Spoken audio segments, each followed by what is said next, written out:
Hello, and welcome to the special Capitola Planning Commission meeting for Thursday, October 30th, 2025. This meeting is open to the public with both in-person attendance at the City of Capitola Council Chambers, 420 Capitola Avenue, and remote viewing is also possible.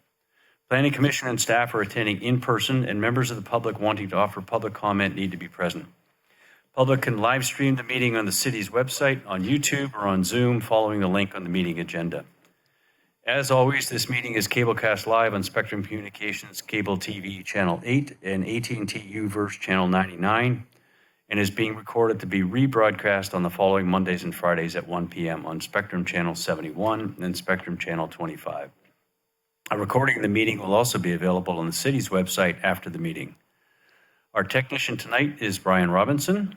As a reminder, please turn off your cell phones during the meeting. Can we have a roll call, please? Commissioner Howard.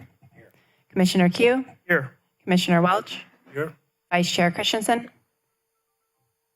Here. Chair Esty. Here. Now, can you please rise for the Pledge of Allegiance?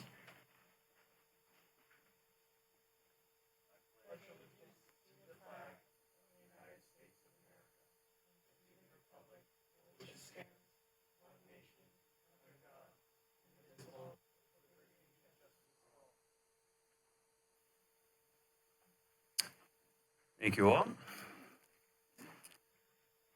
Item number 2 on our agenda are additions and deletions. And we have one additional materials came in for item 5A, I guess, today. There was another one today? We have 3 emails total for that item. 3 emails total, okay. Thank you. Any other additions or deletions? Nope. Hearing none. Let's go on to oral communications. Please review the section on how to provide comments to the Planning Commission for instructions. Oral communications allows time for members of the public to address the Planning Commission on any consent item on tonight's agenda or any topic within the jurisdiction of the city that is not on the public hearing section of the agenda. Members of the public may speak for up to 3 minutes unless otherwise specified by the chair. Individuals may not speak more than once during oral communications, and all speakers must address the entire legislative body and will not be permitted to engage in dialogue. Are there any members of the public that would make a comment at this point?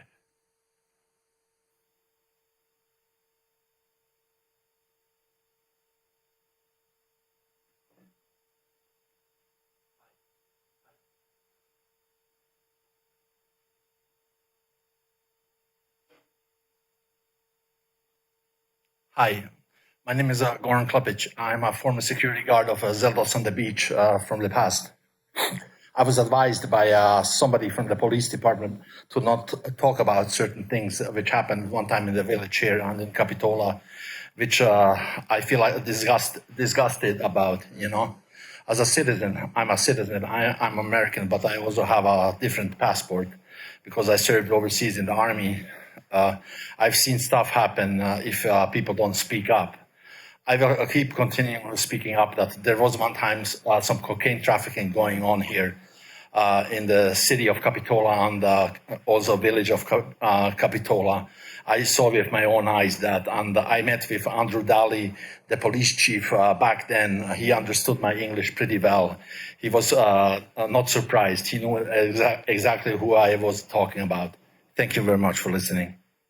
Thank you. Any other public comment? Okay, hearing none. Move on to item 4, starting with Planning Commission comments. Any comments from the commissioners tonight? Yeah, just real quick, I would like to say thanks to Katie and Jamie to getting together with actually our city council appointment person. So that was a good opportunity to dig together. And as my time as planning commissioner, I've never really met with the council person who appointed me and the city staff to go over the agenda, but I thought it was a good time and brought out some good issues. So thank you. Good. Thank you. Good comment. Any staff comments? I just want to announce that the next meeting on the mall will be November 19th, a special meeting, and at that point we'll have a draft ordinance on the mall. So if anyone's tuning in, please join us again on November 19th. Thank you. Okay. With that, we'll move to the public hearings, and we only have one item on our agenda tonight, which is the Capitola Mall zoning code amendments. So I think we have a staff presentation and maybe a consultant presentation, so start us off.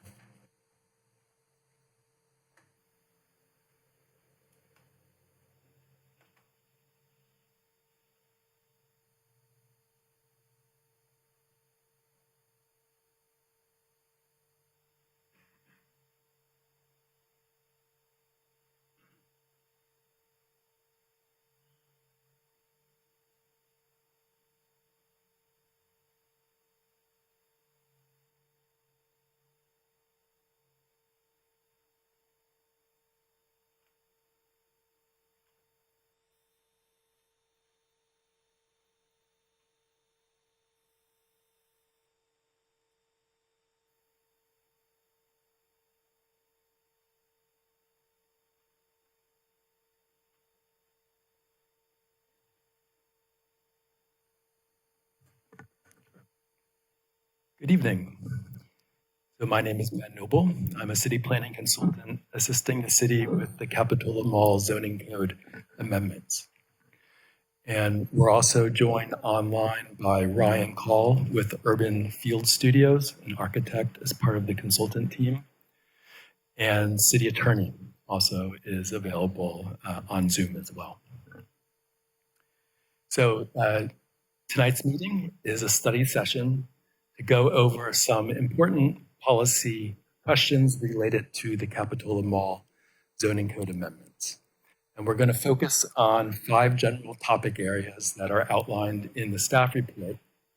And staff's recommended approach or format for the meeting is to provide a presentation on that topic, to receive any planning commission questions on that presented material, receive public comment on that discussion topic, and then planning commission deliberation and feedback to staff. We'll then move on to the next discussion topic and then repeat that process again for each of the 5. And I just want to add to that we have Jameis William here with us from Malone Geyer Partners. So when it's time for asking questions, you're welcome to also ask him questions directly. Okay, let's go ahead with that format. Great.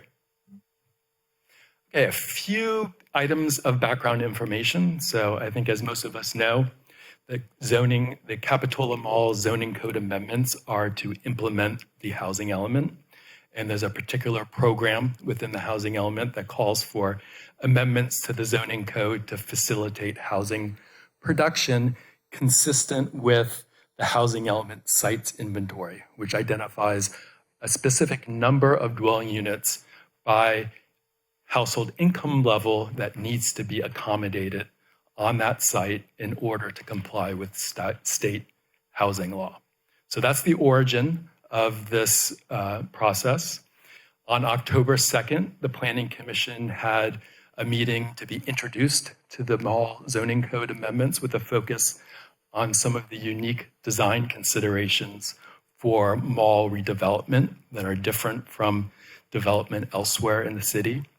And then on October 8th, there was a community meeting that was held jointly with the 41st Avenue corridor visioning process. And for the mall component of that meeting, we again focused on the design considerations that are unique to mid-rise residential development that is anticipated with development project applications on the mall site consistent with the housing element. So we received good feedback at that meeting, had an opportunity to answer questions and engage in a dialogue with residents. And so that was all very positive from our perspective.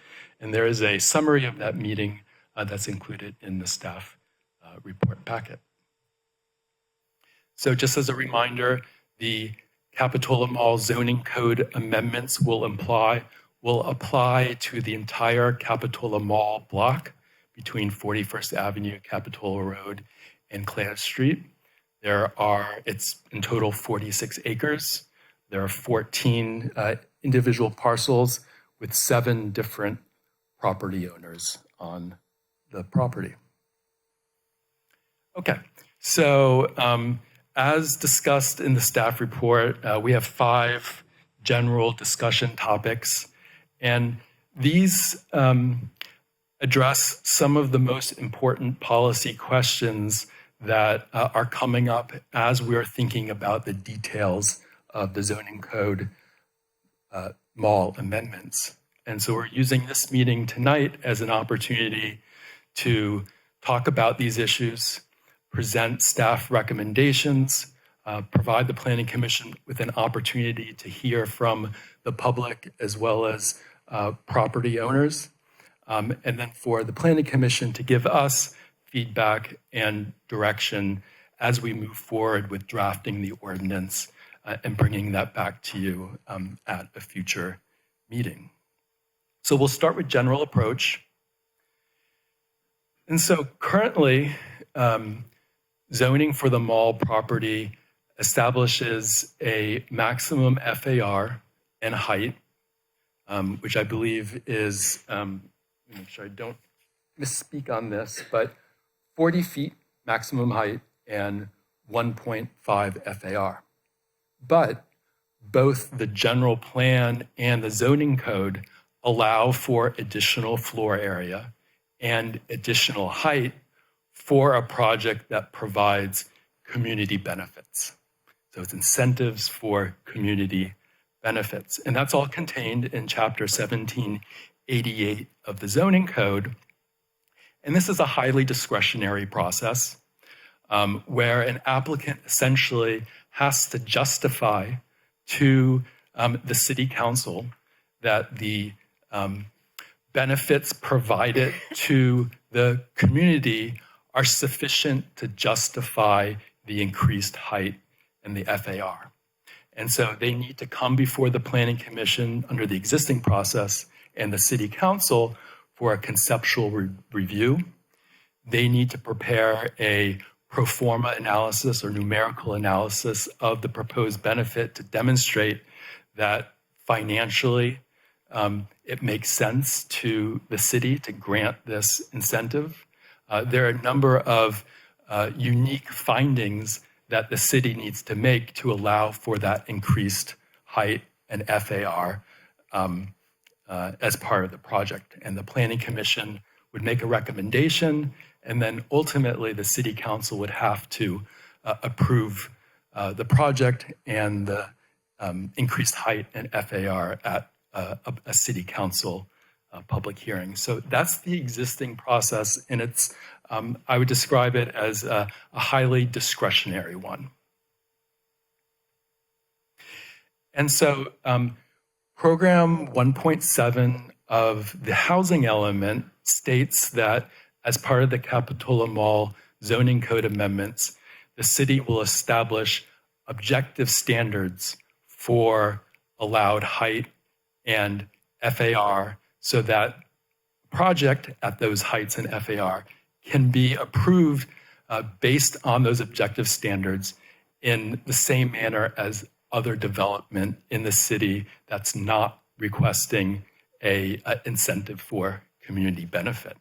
So based on that direction in the housing element, we are proposing an approach where increased height and increased FAR is allowed for a project if it's consistent with objective standards and meets the eligibility criteria. So essentially, removing from the approval process the special findings that currently need to be made for incentives for community benefits and replacing them with new objective standards. Also, projects will need to meet eligibility criteria, particularly the requirement to provide on-site affordable units consistent with the RENA. So a project must provide a certain number of affordable units, or it is not eligible for the increased height and the increased FAR. The project also needs to comply with the objective standards, including the objective design standards that we discussed at your last meeting, and at the community workshop. And also, we're anticipating, as part of the eligibility requirement, including a minimum amount of new retail area, as that is an important part of mall redevelopment that we've heard from the community. Lastly, in terms of a proposed approach, that we would allow increased height and FAR for hotel and conference facility with a minimum number of rooms. And this is something that we'll determine in the near future in terms of exactly what that would be. And I'm just going to add to the minimum retail area is to be determined. We're actually doing a market study to see if there's actually market demand. We don't want to have retail on the site if it stays vacant. So we're studying that, and that's why you're not going to see a percentage or a minimum square footage in this evening's presentation. You want us to ask questions now or later? Let me finish up with this part of the presentation and then questions. Thanks. Okay, so question, why incentivize a hotel with conference facility by allowing the additional height and FAR? There's a changing retail landscape. Hotels produce significant tax revenue to the city. Hotels generate less traffic than retail. There's also a lack of local meeting space in the area, so we think that a hotel with conference facilities is an appropriate use to incentivize as part of the mall zoning code amendments.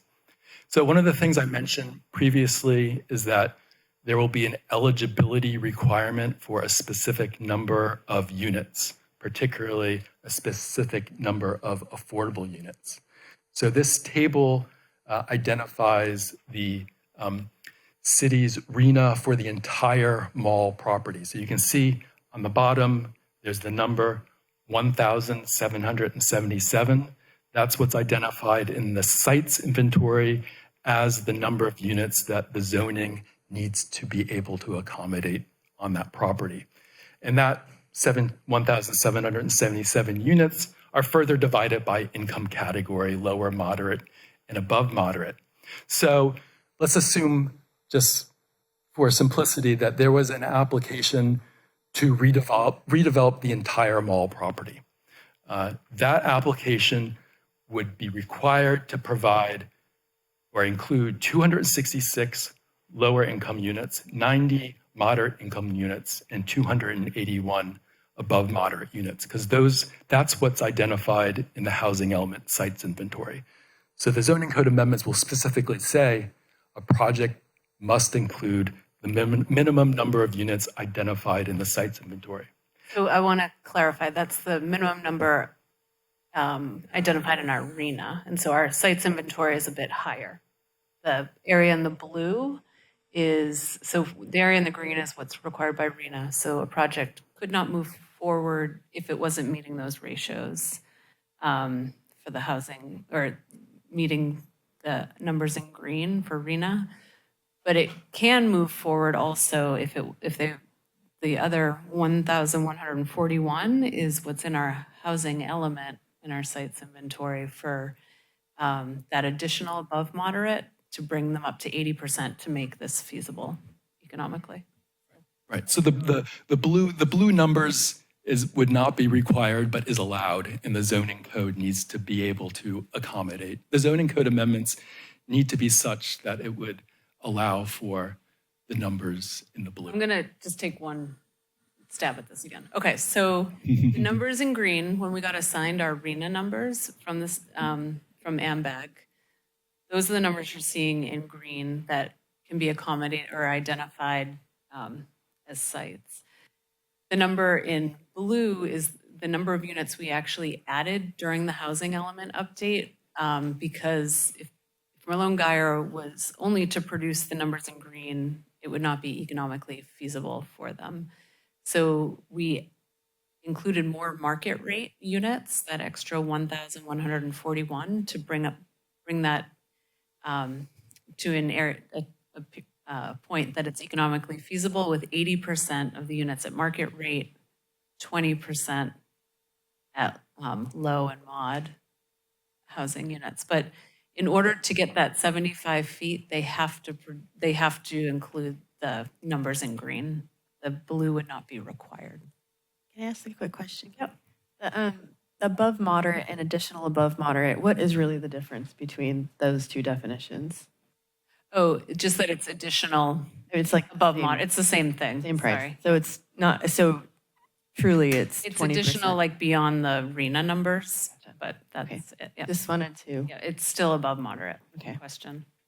And this is for the entire mall block. The next slide, if we go to the next slide, the next slide is showing just the Malone Guyer partners, housing units.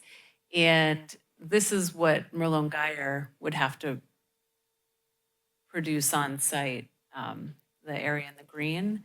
But the zoning updates will accommodate all of these units. So any other questions on that? Okay. And we go into this detail because the ordinance will include an eligibility criteria that a project would need to meet for the increased height and FAR. And that criteria is that the project provides for the units, a minimum number of units consistent with the RENA for the property as identified in the housing element. And that's particularly important, I think, for the city, because the city really wants to make sure that the affordable units are produced and that they're produced on site.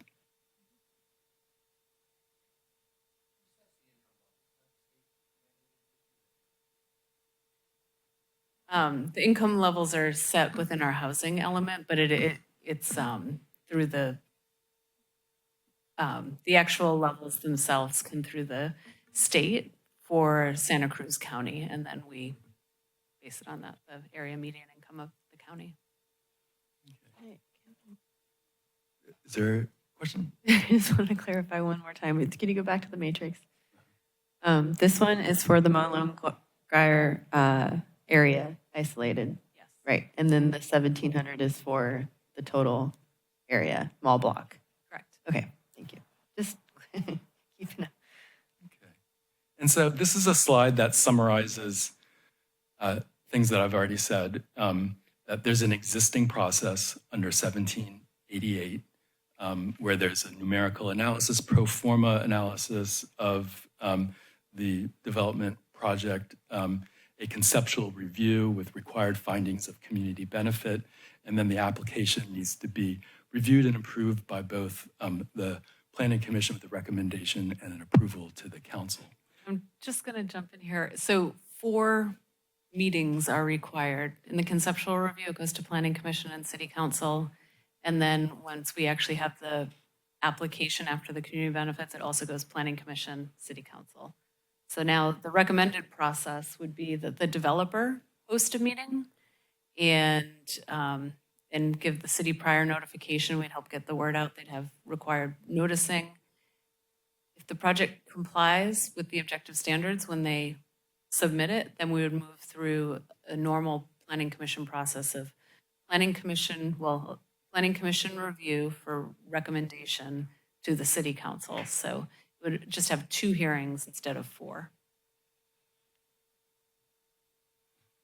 Okay, so that's a summary of the recommended general approach to allow for the increased height and FAR that's needed to accommodate the RENA on the Capitola Mall sites. And it's really in line with what the Housing Element Program 1.7 says that the city needs to do.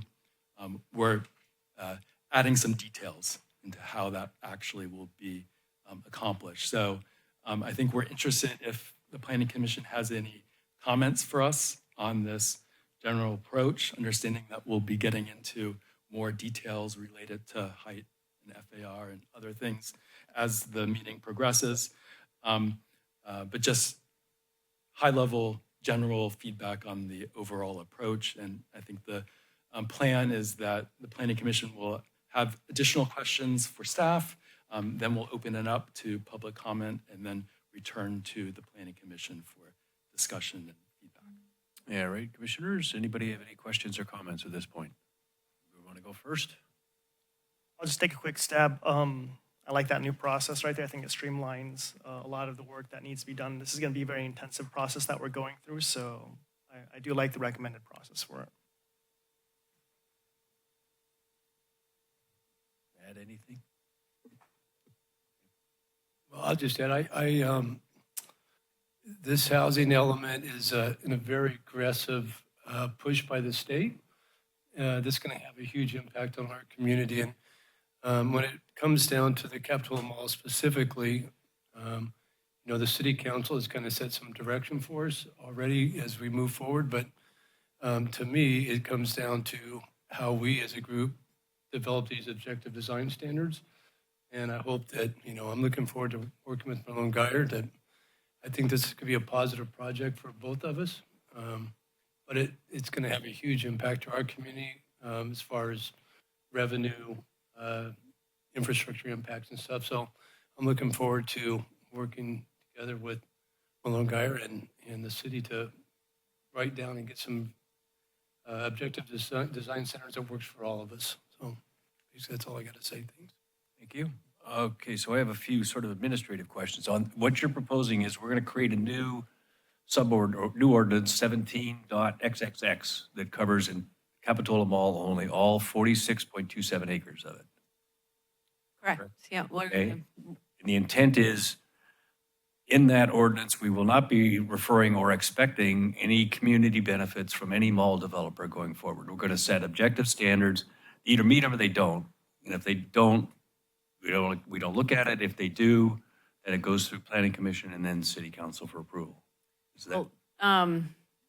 It'll be set up differently, that they have to meet certain criteria, which are for community benefits, such as affordable housing, required retail or commercial space. So they're built in, but yeah, there's no longer a community benefit review. Right, so it's not subjective anymore. It's very, very objective. And it applies to the entire mall, not just the what do we got? Malone Geyer has 25.77 acres, right? So they're at 32 acres and there's 46 acres total. Okay, I'm a little off on Malone Geyer's part. But it applies to the entire mall. This ordinance is the whole mall. We keep talking This Malone Geyer. applies to the whole block. Okay. So it's everything between 41st Avenue, Capitola Road, and Claire's. Okay, I'm going to make that clear. So you're talking about defining within that, within the ordinance, a minimum, I guess, percentage of retail space, or are we going to define square footage? So we are studying it right now, and it could either be a percentage, it could be like a percentage of the overall floor area, it could be a specific amount of square feet. In some of the examples you'll see tonight, we just, for the purpose of studying this, we put in 50,000 square feet just to make sure it would fit at 50,000. But yeah, so that is not defined yet, but it will be either through a percentage or square feet. Okay, but again, all these things apply to the entire acreage on the property. Yes. Okay. Yeah. And then in the community feedback, there was quite a few comments about green space and public space and all that. Are we going to try to set a standard for that as well in this ordinance? There will be an open space standard. That will be in the design standards for the objective design standards. Okay, okay. So there will be circulation standards for roads, open space standards for the development, and that is for the entire block. Right, okay, okay, great, thank you. Any other comments, questions? I had a quick question about the numbers one more time. I'm between the last, I think it was 1,141 and then the 1,777. How when we're speaking about penciling it out and how the return on investment that they're looking at with the affordable breakdown, how does it how did the last iteration pencil out and this one does not?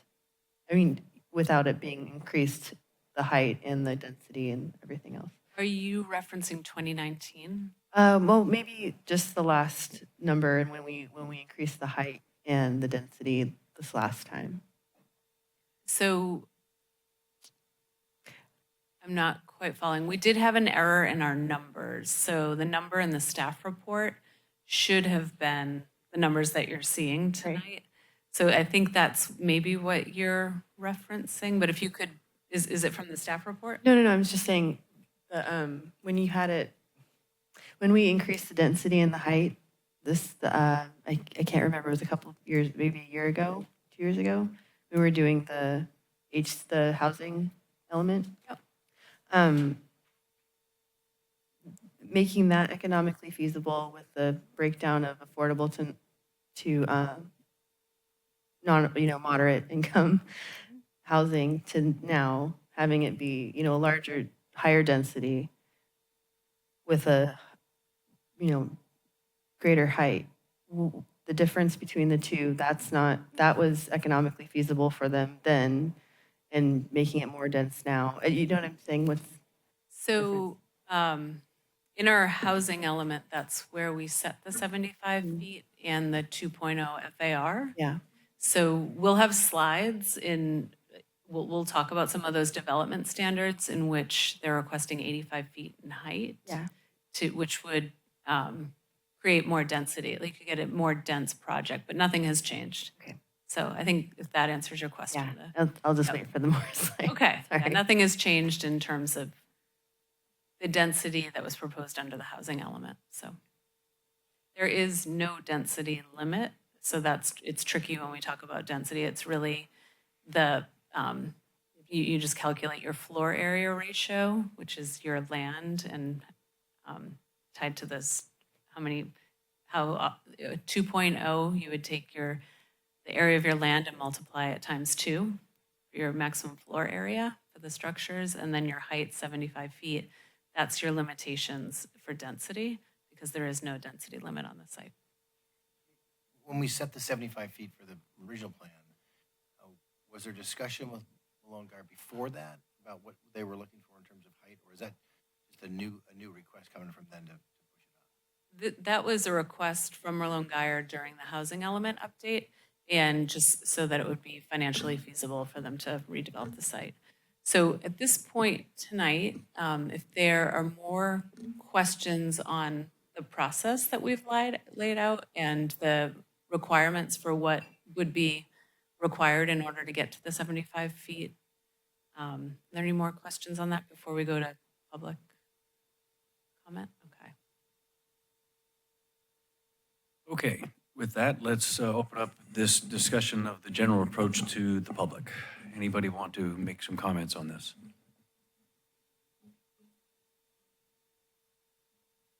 As per our usual rules, you will be limited to 3 minutes.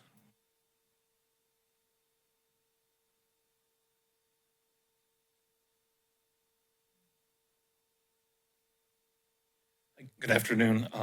My name is Ralph Sonnenfeld. I'm an advocate with Santa Cruz YIMBY.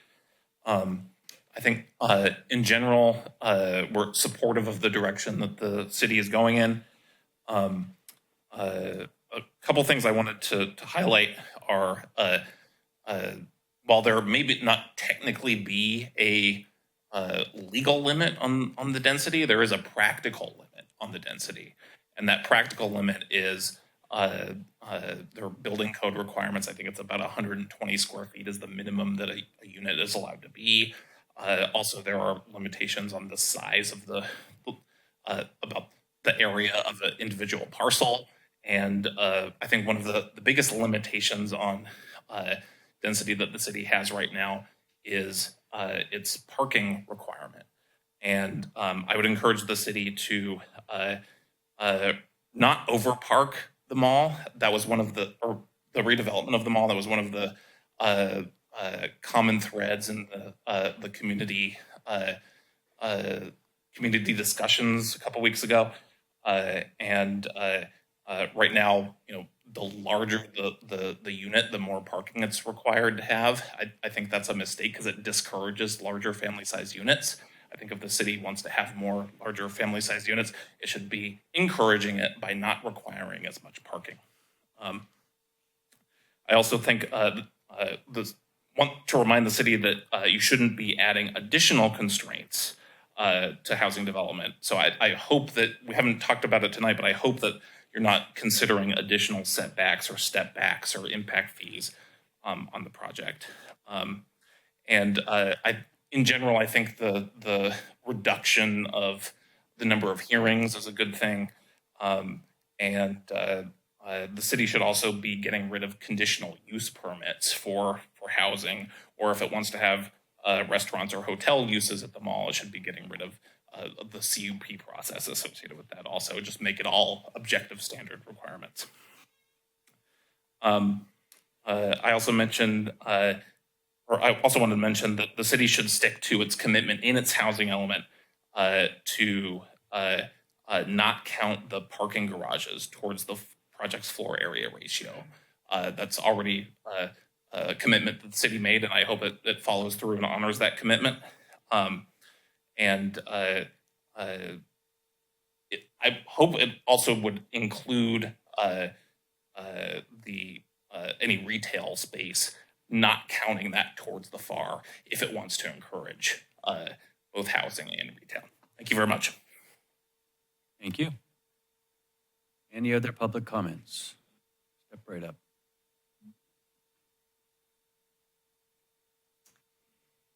I think my name is Janine Roth. I'm also with Santa Cruz EMB. I think Rafa covered a number of the points that we had in our letter, so I want to be a +1 for that.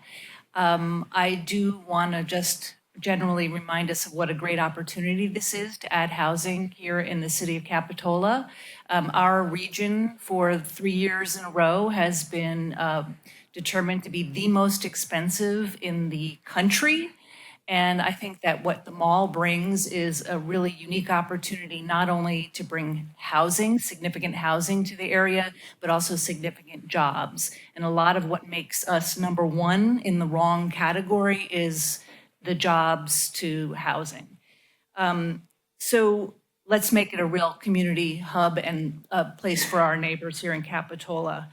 I think it's great what I've been hearing about from you guys commenting already to actually separate out the mall standards from the incentives for community benefits, to make them truly objective and to reduce the discretionary steps that are in place. And along those lines, I just want to emphasize that that's why having a CUP for the residential portion of the mall kind of doesn't make sense to me, because that just adds another discretionary step. So I would consider, I'm not in favor of the staff recommendation to continue to have a CUP. Rafa mentioned the parking. Your parking standards really, just to tie it to the type of units I think you want to see in the mall, you'd like to see family size units. And so having too much parking is going to constrain the ability to actually have space for housing. So I would consider that your parking should be reduced to 1 to 1.25 places per unit. And then along those same lines, just want to remind you that the mall is a transit hub. You know, Metro, it's a big place for Metro. Love to see it really be stronger as a Metro hub. I think Capitola has a real opportunity there as well. And so you have an opportunity to invest in these alternative forms of transportation for that population. Along those lines, in our letter, we mentioned the idea of incentivizing B-Cycle to have a stronger presence at the mall. It's a small thing, but I think investing in alternative transportation can really go a long way here as well.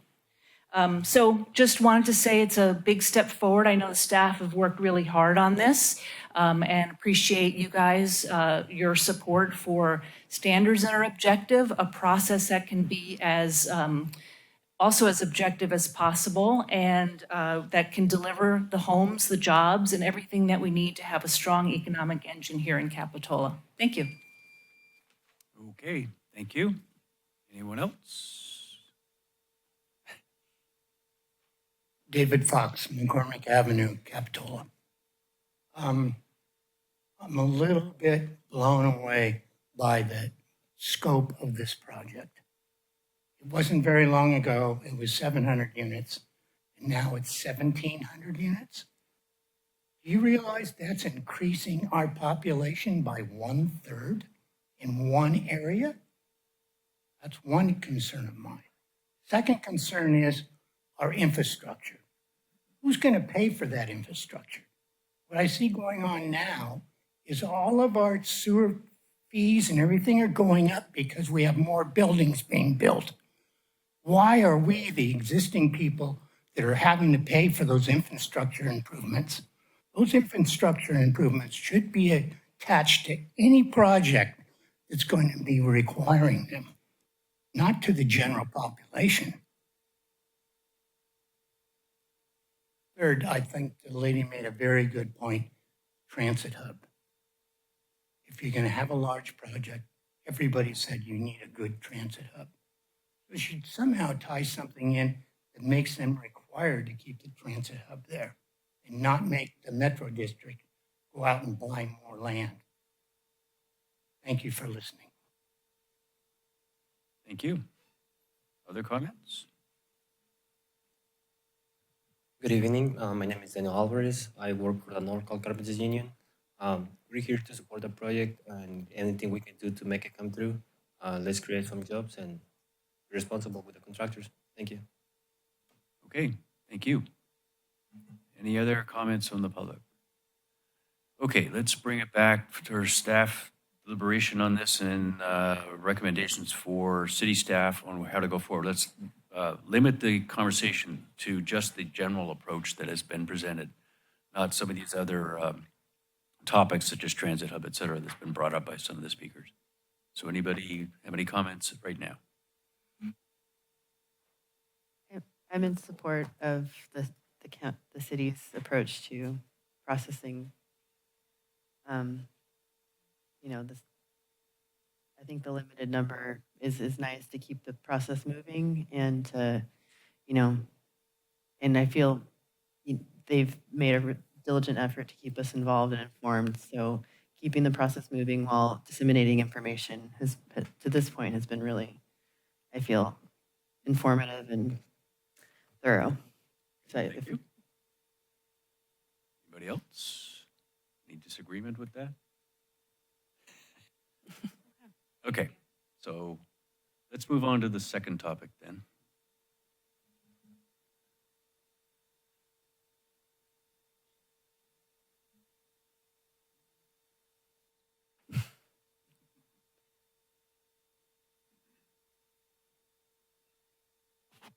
Oh, no.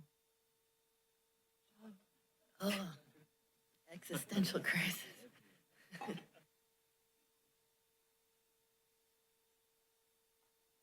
What happens when Sean isn't sitting up here?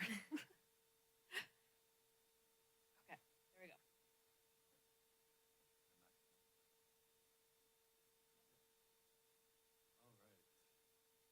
go. Okay. Moving on to topic number 2, which is the specifics for the FAR, floor area ratio, height. We're also including parking in this discussion topic. And then also this question of required new commercial seems to be kind of integrated into this conversation as well. So we'll cover that as part of this little bundle as well. So starting with the height, the housing element identifies 75 feet on the mall property. Merlone Geyer has requested in their letter to the city 85 feet to the top of the building, which is tied to the maximum height that's allowed for mid-rise development under the building code. So the 75 feet height under the building code applies to the lowest level of the top floor, and that that would allow up to 85 feet height for that type of 5/3 construction. So here's a slide that's showing, I'm not quite sure what's on top there. Okay. So this is what staff recommendation is to apply the 75-foot maximum height to the mall property.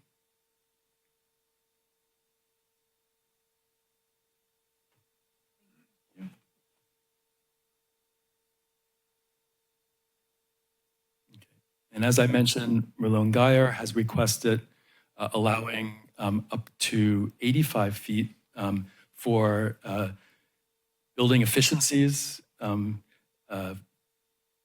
fiscal improved project feasibility, and increased unit potential. And so one of the questions that we've looked at is whether or not the 75 feet could accommodate the 1,126 housing element units for the Merlone Geyer property, also with a hotel conference space and new commercial as well. And based on our site analysis with Urban Field Studio helping us with that, the conclusion is that yes, within the 75 feet, that the housing element units can be accommodated, as well as a hotel and new commercial. So I'll leave it at that for that. But if we want to get more into the weeds on that, we can do To that. just add to this, so when you put in the square footage for housing units and hotel and new commercial, there'll still be additional square footage for them to play with if they wanted to do more housing units or a couple hotels or a lot of new commercials. So there's still wiggle room. The square footage is not maxed out at 75 feet. Right, so the second issue is with floor area ratio. Housing element says maximum 2.0 for a mall redevelopment project, excluding parking structures. And Merlone Geyer's request now is 2.0 FAR for residential uses, with an additional 0.5 FAR for commercial and hospitality uses, and continuing to exclude parking structures from that FAR calculation. So just as a reminder how floor area ratio is calculated, it's the ratio of the gross building square footage on a lot to the square footage of the lot.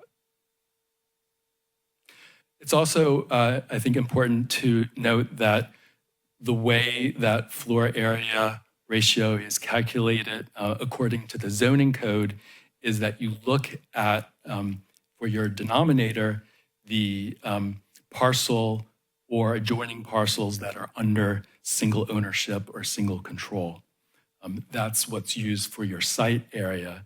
So here's the Merlone Geyer area. This is a figure that we previously showed.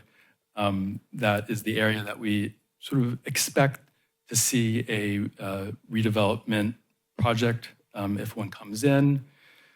There's also land that's owned by Merlone Geyer, but due to various reasons, we don't expect to see a new development in those locations. That's the hatched area. And so based on what the zoning code says in terms of the process for calculating floor area ratio, that we would use the entire area that's under ownership by Merlone Geyer when calculating the FAR. So that's 31.5 acres. And if there's a FAR of 2.0, that would allow 2.7 million square feet of development as part of a redevelopment project. So here's a table that presents some of that information. So with a 2.0 FAR on the 31.5 acres of Merlone Geyer property, that would allow for 2.7 million square feet of development. And for the entire 46-acre mall block with an FAR of 2.0, that would be 4 million square feet of development. And I just want to be clear that when we're looking at the 46-acre mall block, that's including the Merlone Geyer. So the cumulative total is 4 million. It wouldn't be the 2.7 plus 4. It's 4 million total. And then so below are some of the square footages of what would be allowed with an additional 0.5 FAR above that 2.0, so about 700,000 square feet of additional development on the Merlone Geyer parcel, and about 1 million square feet cumulative on the entire 46-acre mall block. Okay, so similar to height, question that we asked is, well, would a 2.0 FAR accommodate the number of units the housing element says the zoning needs to accommodate on the Malone-Geyer site, along with things the city wants to see, in addition to housing such as a hotel with conference space and new commercial. And the conclusion of our analysis of looking at the site and really thinking about physically what can be accommodated realistically on the site is that we concluded that yes, the housing units can be accommodated within that 2.0, along with a 150,000 square foot hotel, along with a substantial amount of new commercial, with a considerable amount of additional floor area left over that would be available for other uses. So based on that analysis that we did, staff's recommendation tonight is to maintain the 2.0 maximum allowed FAR for a mall redevelopment project, but to exclude a hotel with conference facilities because of the significant benefit that that provides the city, as well as with structured parking as called for in the housing element. So that's staff recommendation. Malone-Geyer does have the request before us for some additional FAR for hotel and commercial development, and we recommend that the Planning Commission consider that and provide feedback and direction on that additional request. Okay, so I'm going to try to move through this relatively quickly. It's in the staff report. Existing parking standards, these were lowered 2 years ago from what they were previously. Malone-Geyer has requested 1.0 for studios and 1 bedroom, and then an average of 1.2 for larger units. The zoning code currently has a provision that allows for reduced parking based on the results of a parking demand study. So staff's recommendation is to maintain the existing standards. And if it so happens that a proposed mall redevelopment project will generate less parking demand than what the existing parking standards require, then the Planning Commission could reduce the required parking as part of a development project application. And then the last part of this discussion topic is the commercial use requirement. The existing code states that on the mall property, residential uses are allowed only in a mixed-use project. Malone-Geyer has requested removing the mixed-use requirement and to allow residential-only projects. The general plan has a number of policies and programs and overall vision for the mall that calls for sort of a mixed-use activity center for residents to live, work, and play. And so for that reason, staff's recommendation is to maintain that existing requirement for new commercial uses with a mall redevelopment project. And then to include standards within the zoning code amendments that require new active commercial uses to be oriented towards public open space and appropriately integrated with existing retail on the site. And in terms of the specific amount, as Katie mentioned, the city is working on a market demand study for retail uses, and we'll be using the results of that to identify what the specific standard will be in terms of the amount and other details that might be included. So that will be shared with you when the draft amendments come before you.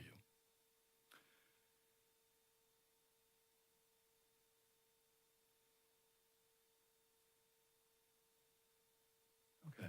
So if you go back, so this is just a reminder that in order to get here, they'd have to include the on-site affordable units, compliance with objective standards, and then the minimum retail area.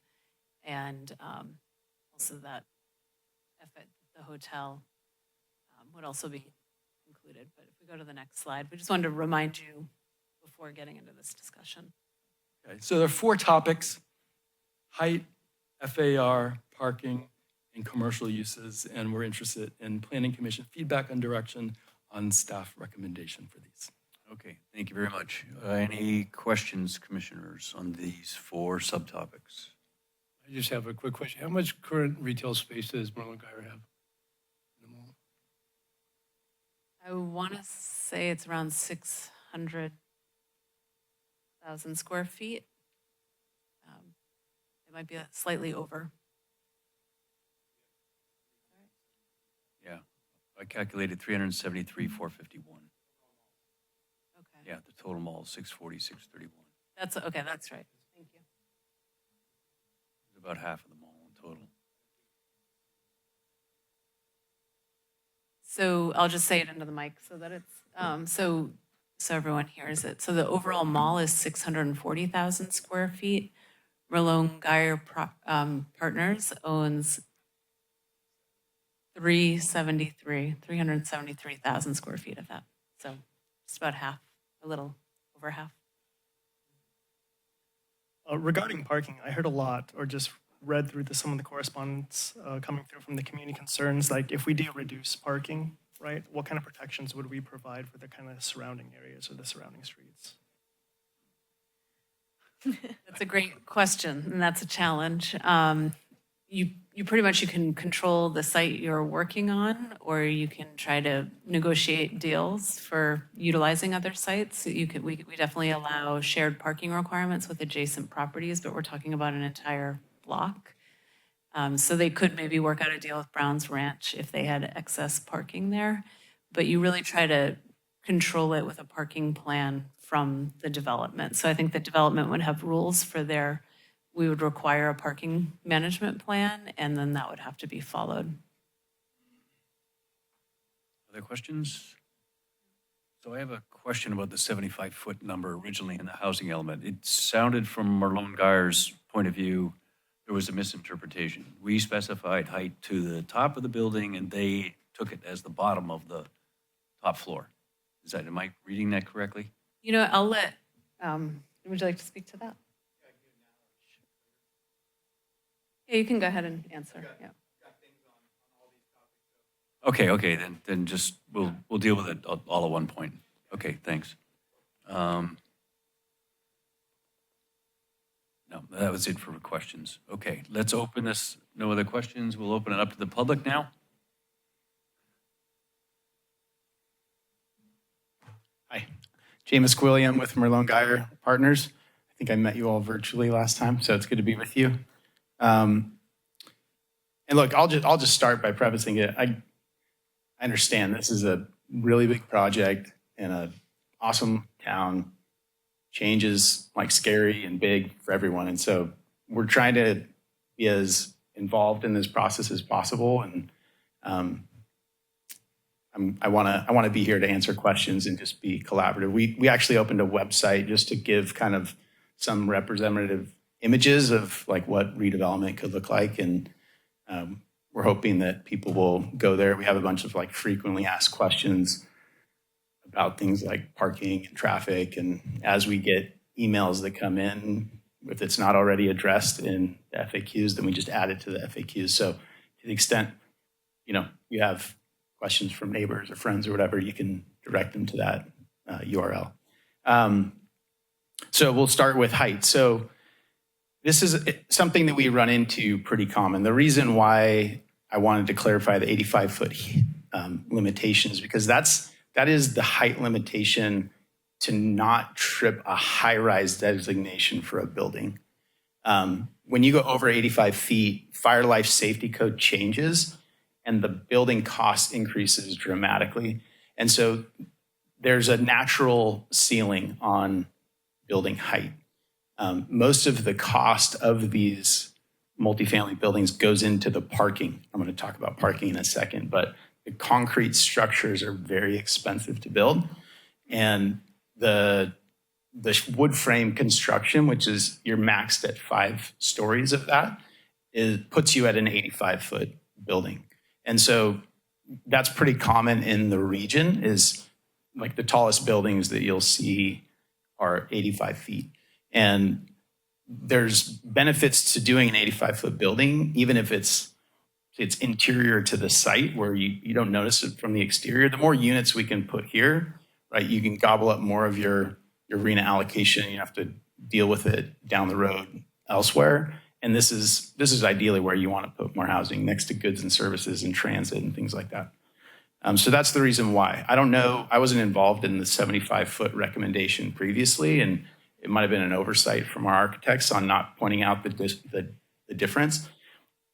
The other reason a lot of times why it's 75 feet to the highest occupiable floor is it depends on road widths in between buildings and fire ladders and how high they can get to make sure they can get up to the top of the structure. So usually you work through that as you're working through the design process, and it goes through fire's review. Any other questions on the 85 feet? That's basically why I included that in our comments. The other question was about the FAR. So the FAR, we see FAR as much greater than 2.0. I recognize this is a much larger site. I'm not at all suggesting that we need to max out FAR. The reason why we wanted to account for the additional 0.5 is related to all the other objective design standards that may come up in terms of open space and in terms of affordable building, hotel. The commercial is something I'll talk about here in a second, but not knowing where all that's going to land, having a bigger envelope to work with is helpful because, again, you're capped at how tall the buildings can be just based on the building code. And you're also capped at like the size of a building because you can't build a multifamily building that contains more than like 350, maybe 400 units at the most, because you can't lease up a building. It gets really hard to finance a building much larger than that because you're leasing like, call it 20 units a month. And if it takes 3 years to lease up a building and stabilize, you're paying really expensive interest on your construction loan. And a lot of times you can't get it financed. Like lenders have a really tough time getting comfortable with that big of a project to lease up. That makes sense. And so that's why it's usually contained in on a per phase basis. 300 is kind of ideal, 350 units.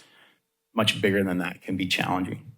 So that's the reason for this additional request on the FAR. As it relates to parking, no one wants to build too little parking. That doesn't benefit an owner of a multifamily building. You can't retain tenants.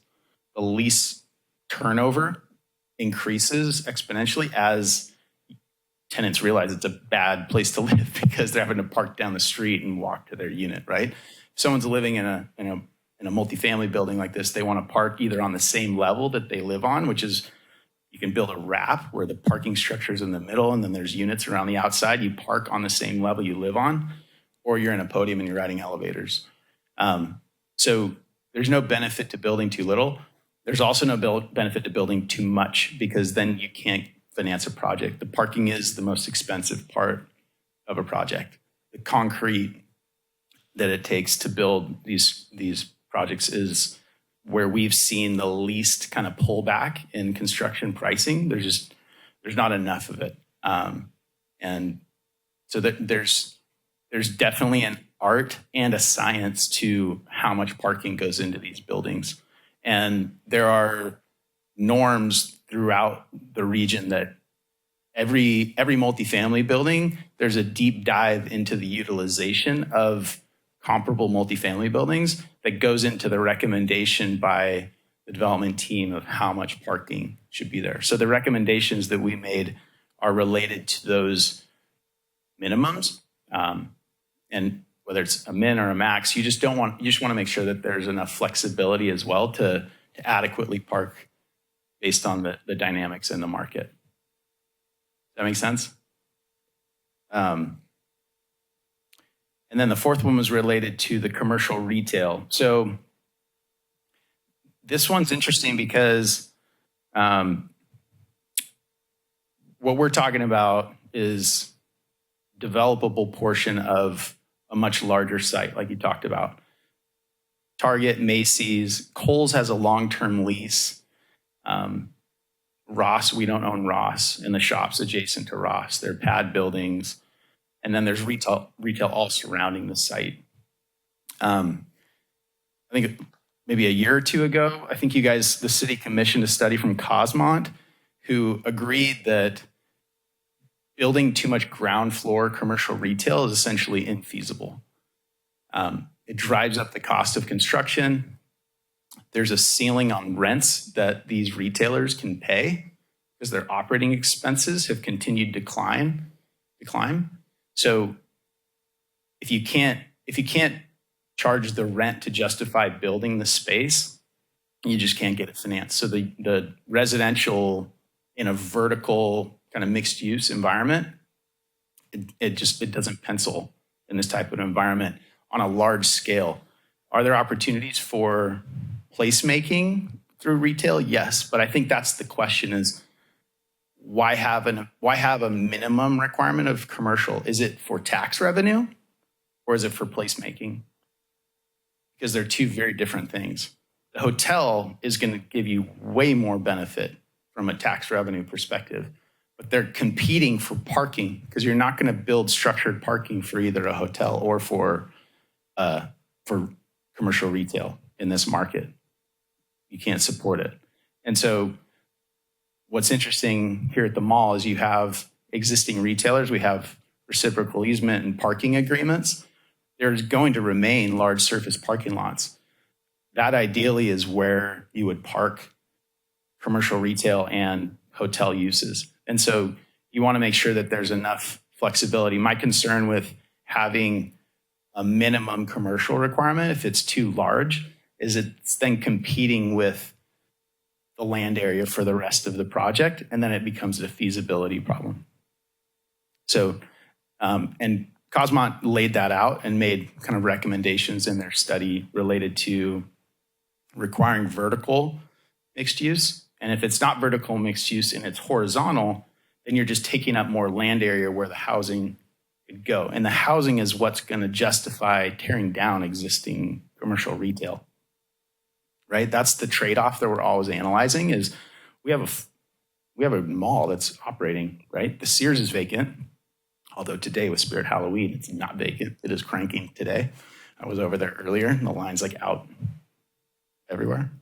But obviously that's not every day. So other than Sears, we have an operating mall, and our current focus is to maintain a good operating environment for our mall tenants while looking at these opportunities for future development. Any questions while I'm up here? I know I just threw a lot at you, but. Yeah, I guess we can kind of go around our rules and ask if anybody has any questions. No? Okay, thank you. Good presentation, thank you. Okay, other public comments, please. Yeah, so. Yeah, it's a totally separate topic. You can comment again.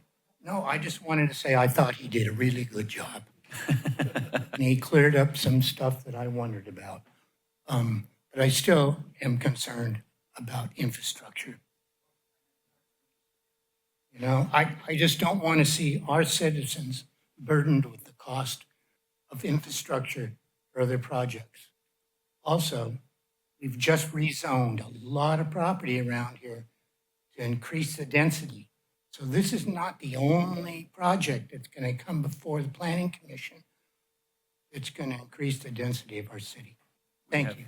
We have infrastructure on one of the following items in the meeting, so we can talk about it then. More about it then. Okay, other public comments, please. Hello, Ken. I just wanted to generally share and be aligned with the speaker from Merlone and Geyer this evening. They have firsthand experience on what it takes to make these projects feasible. And I really hope that the city heeds that advice and follows through with planning changes to the mall so that we can get a feasible project so that we can meet our housing goals. I don't think anyone wants to see vacant retail. The mall has a fair number of vacant spaces right now. I think it would be a mistake to mandate a certain amount of retail, like was mentioned earlier. And I support the staff recommendation to exclude hotel uses from the FAR. I don't know if it's necessary to include a conference facility as part of the hotel project. I'd encourage the planning commission just to allow any hotel use, not necessarily just a conference center facility, but maybe there could be additional incentives for conference facilities. But I think you heard that it's going to be important to allow for these separate uses. And if the city really wants to receive the tax benefits from a transitory tax in a hotel, to make sure that that hotel is as feasible as possible. And that means having adequate FAR to use the hotel or to build a hotel. And that means having not mandating a certain amount of the current level of parking in the whole project, allowing there to be more flexibility with that. I think the parking demand study, I'm concerned about that because that seems to introduce more, it's not an objective standard. We don't know what the parking demand study is going to say. And I would be skeptical that any study could be, the results could basically be predetermined. And I just hope that the city moves forward with an objective standard that isn't riding on a consultant coming up with a number for the right amount of parking. Thank you very much. Thank you. Other public comments, please?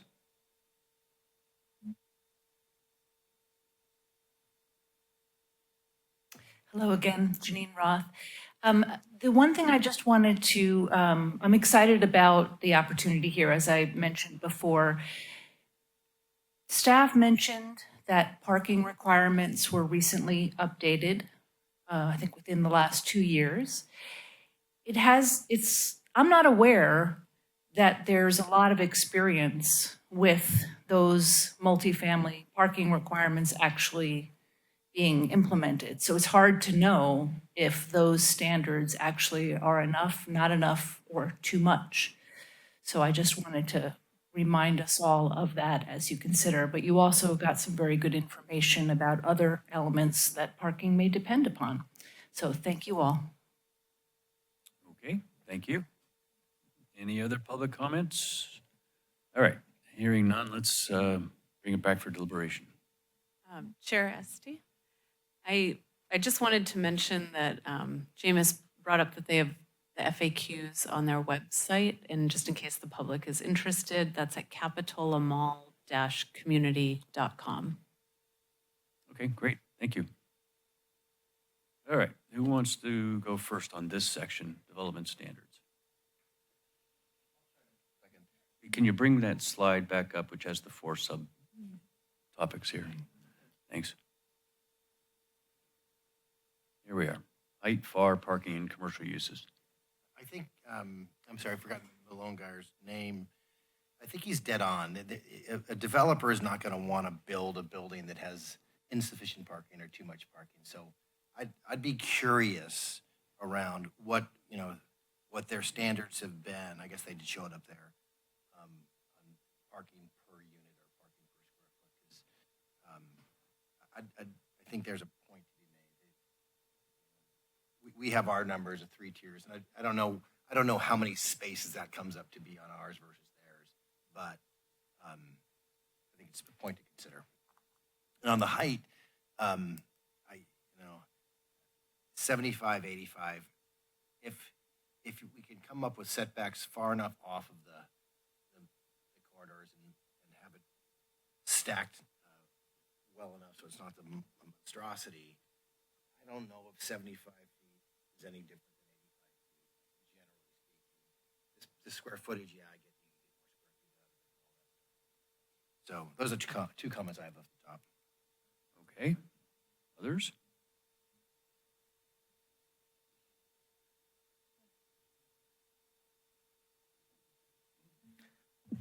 I would say that just to keep things like in scale and reasonable, and just to kind of protect neighboring neighborhoods and kind of the bulk and scale, I would be comfortable with 75 feet, right, versus the 85 right there. I know that going up to 85 does increase it, square footage for the developer, right? However, it is that art and science, right? Like we're trying to fill out these affordable housing units and also commercial, but you know, what fit is appropriate versus just overshooting with a larger envelope on there. As for parking, I think that we should keep parking where it is, but have incentives coming where if we could do a parking study, or I love the idea of like alternative transportations or keeping the transportation of Metro in the hub, because if we are reducing parking, right, and we are Capitola, we're trying to find different ways to incentivize getting around and everything.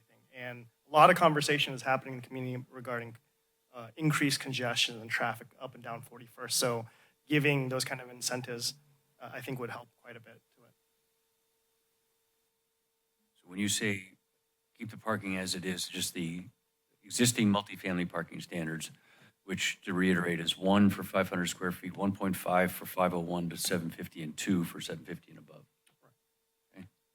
Any comments on commercial uses and having a minimum? I fall back into the economic model and what this world looks like. If the developer comes to us and says they want 100,000 square feet of commercial because it makes economic sense, then more power to them. So I think giving the most flexibility that we can give these developers around the commercial space is important. I agree with that. I just don't know how the effect that the lack of commercial space will have on the mall in general is a concern for me, at least. Turning the entire area into a residential development is worrisome. Just because, I mean, the mall is not a desirable place to do business, in my opinion, right now. So I could see if it was a more desirable place and it was developed as a more desirable place, could we attract a better, better commerce?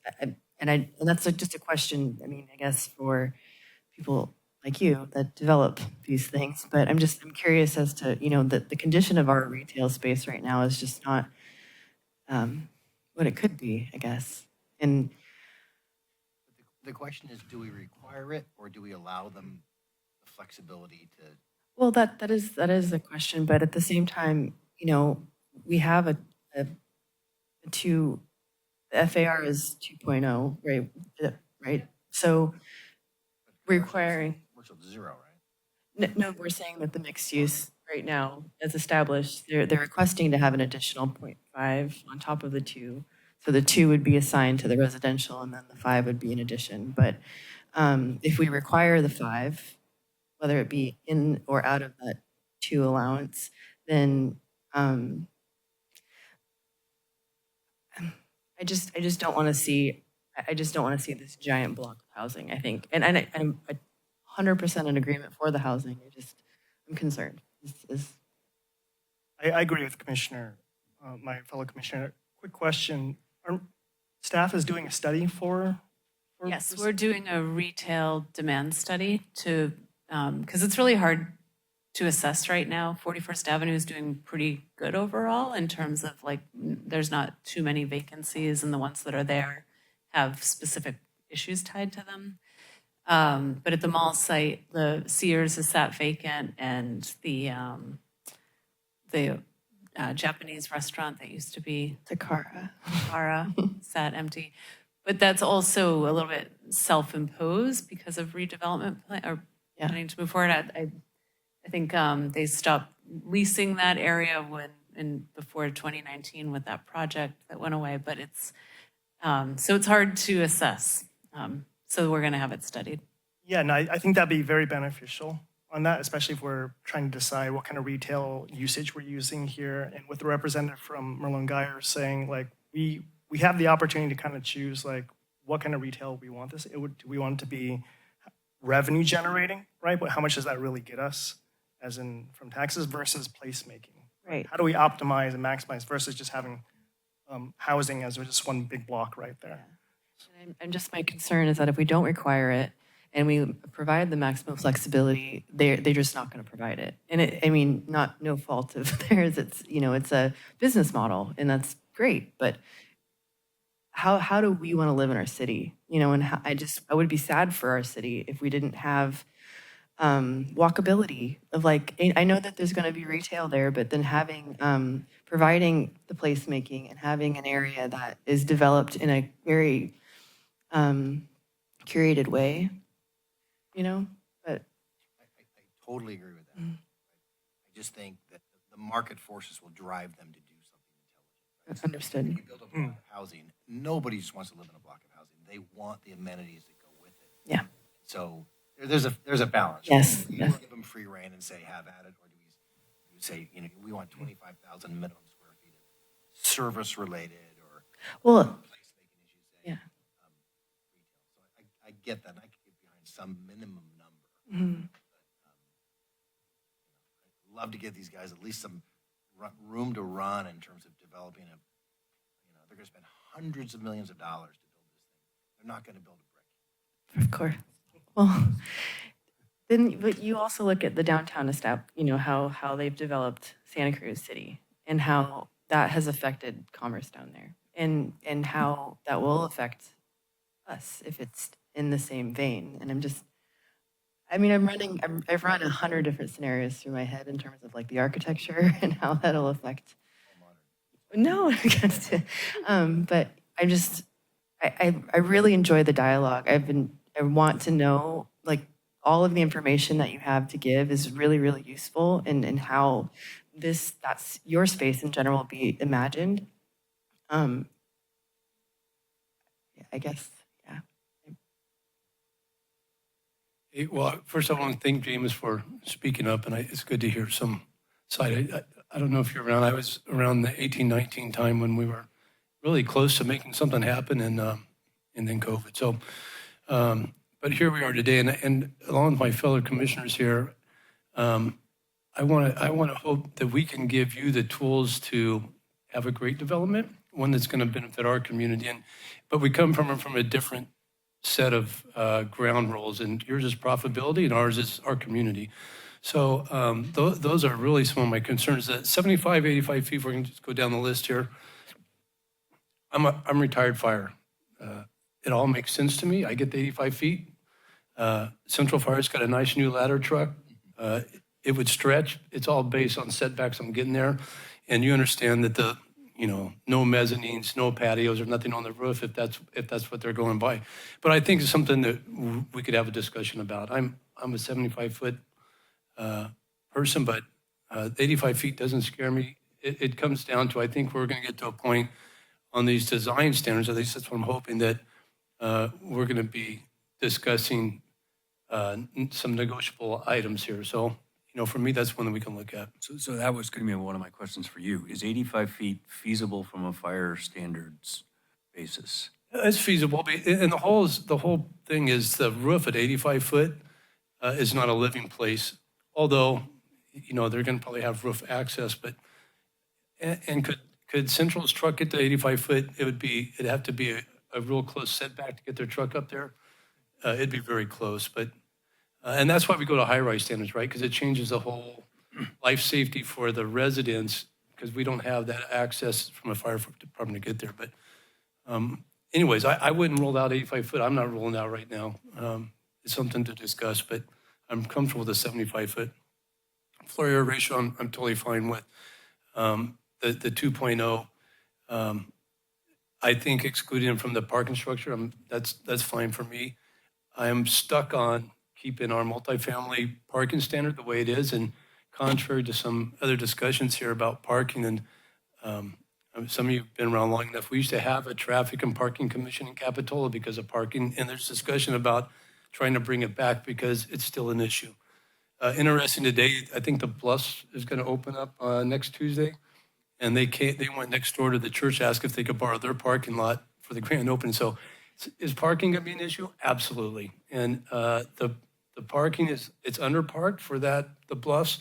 facility, and they're going to be on the streets, and it's already a problem. They haven't even opened yet, so we're already having the discussion. So I'm adamant about keeping the current parking standard, multifamily. We could talk about how that works of residents versus commercial and stuff, I guess, but I'm pretty adamant about that. Should new commercial be required? It's interesting you bring up the Cosmo, because the Cosmo study also brought up, and this is the issue that I think that we fight, and really it's going to be a council issue, right? We're going to give our inputs and it's going to council. But when we look at the economic side of Capitola, we're not in a good place. And I don't know if that's a secret, if I'm saying something I'm not supposed to say, but we just passed a new tax measure, is paying our staff salaries, but where do we go in the next 5 to 10 years? And while the mall has not been maybe at optimal range, I got to give it to Brian. I went by the malls today just to look again, and it was a busy hub. I mean, he's rented out, I don't know what the percentage is, but the majority of it is rented out. And of course, maybe it's not the key stores that you would want to see in a new mall, and maybe they couldn't afford the new commercial space, but I think the commercial versus housing is going to be a rub. And so the Cosmo study also identified what it costs the city for housing, and it's a cost to the city. It's not a benefit to us as far as property tax. So, and I don't know, what the Cosmo study, I think it said $785 per unit, right? So if you do that times your 1,000 units, we're looking at $1 million loss from a property tax standpoint, and then we're going to get to the loss of commercial retail space, and that's a loss to us as well. This, when I say us, the city. So I am looking that we can come to some type of agreement on what that retail commercial space looks like. The hotel to me is almost a must to offset some of these costs. A lot of people are saying that retail's dead. I did a little research just to find out for sure where people stand. We've talked about this concept of Santana Row here. Santana Row is growing. They're actually doing extremely well. They added 8 new stores, I believe, this year. They're adding, I want to say, 500 plus new housing units to Santana Row. Westfield next to it, which is just a Strickland Mall, doing very well. Less than 6% vacancy. I don't know that retail is dead. I think that it's the type of retail you get, and I think you're in the business. Merlone Geyer is in the mall business, and I hope that we can give you the tools and incentives to get the right people there. But frankly, there is no Santana Row on this side of the hill. Sure, we got downtown Santa Cruz, but I think given you the right tools for you, and that if we can give you the flexibility to do what you need to do, we could have that shopping opportunity here in Capitola. And I mean, quite honestly, like one of the neighbors here, this project it's a big project for Capitola. It's going to be probably the biggest thing that this planning commission's done in many years to come. And personally, I don't want it to be one of those projects that my name is tied to if it's not done in the right way. And I think we can work together with some incentives here to get you guys where you need to be. But just to reiterate, I'm for commercial space. I'm for keeping the current parking standard. I'm fine with the floor ratio and the height. I'm flexible on. So was there anything else I need to discuss on that one? All right, I'll throw in my comments, just the complete comments, and then we need to go down one by one on these things. I don't really see a need economically to go to 85 feet. I mean, with the FAR of 2.0, they could build by my calculations, a 15-story thing and still not exceed the FAR. So I'm lost as to why we would need to go to 85, but open to talk about that. If we do go to 85, then I would suggest, as Commissioner Howard said, that we do something where we limit the 85 to sort of the central core of the mall. The 2.0 is fine with me. Parking, I tend to agree with our expert from Merlone Geyer that our existing multifamily parking would be overly expensive for them, but because the parking will have to be, like you said, a wrap. We never described this 5/3 architecture, but my understanding of it, and you could correct me if I'm wrong, is the first 2 stories, which are labeled 3, are pure concrete and incorporate all the parking structures and some housing and some retail. On top of that, that concrete, massive concrete, is a wooden structure that's 5 stories tall, right? So parking is, if we're going to do poured concrete, it's going to be pretty expensive. And it's hard for me to say what the right number is. I would rely on some experts. If we do stick with our multifamily parking, I think we should have some caveat that said the design, that is, we could discuss it at the point of the design of the whole project. Because I suspect our multifamily parking standards would end up with a huge number of parking. Commercial is the one I'm kind of stuck on. I agree with Commissioner Christensen about this. We have to have something. We needed something to attract the people to the mall. It's busy today, but I think part of it is because there is retail, and retail is not dead. If my numbers are correct, the current retail space they have in there, this probably includes the hallways. It does not include Kohl's. It's about 300,000 square feet of stores. So probably half of that is empty space, quite frankly. So maybe 150,000 feet of stores.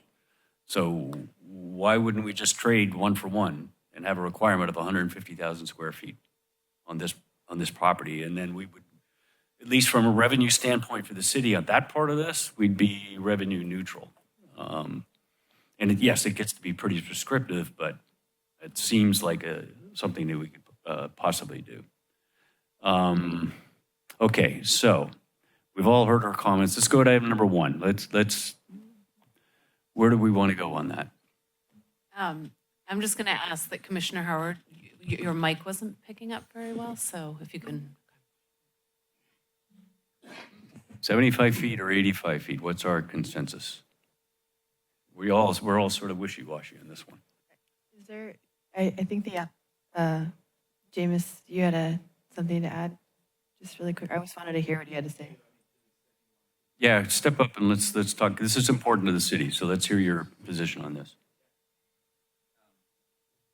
Yeah, all these things are important. And I want to answer a couple kind of clarifying things. So as it relates to the height, we're open to doing setbacks as well. Like I understand, 75 feet out to 41st Street, that sounds super imposing.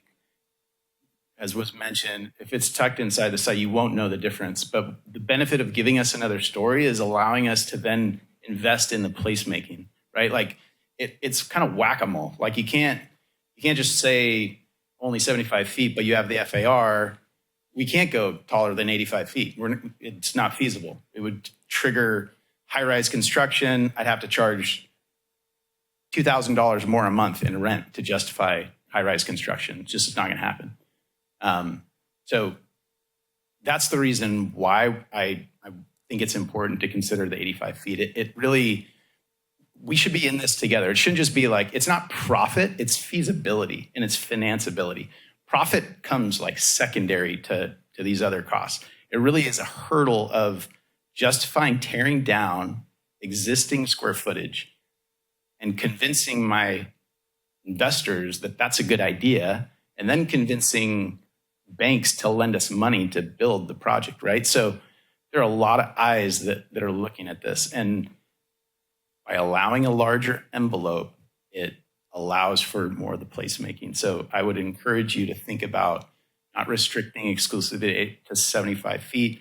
If it comes down to setbacks that staff can study, we can work through that. We talked about the FAR, the parking. As was mentioned, I don't think you have multifamily projects that you could point to in your city that are parked at your code that have been constructed recently.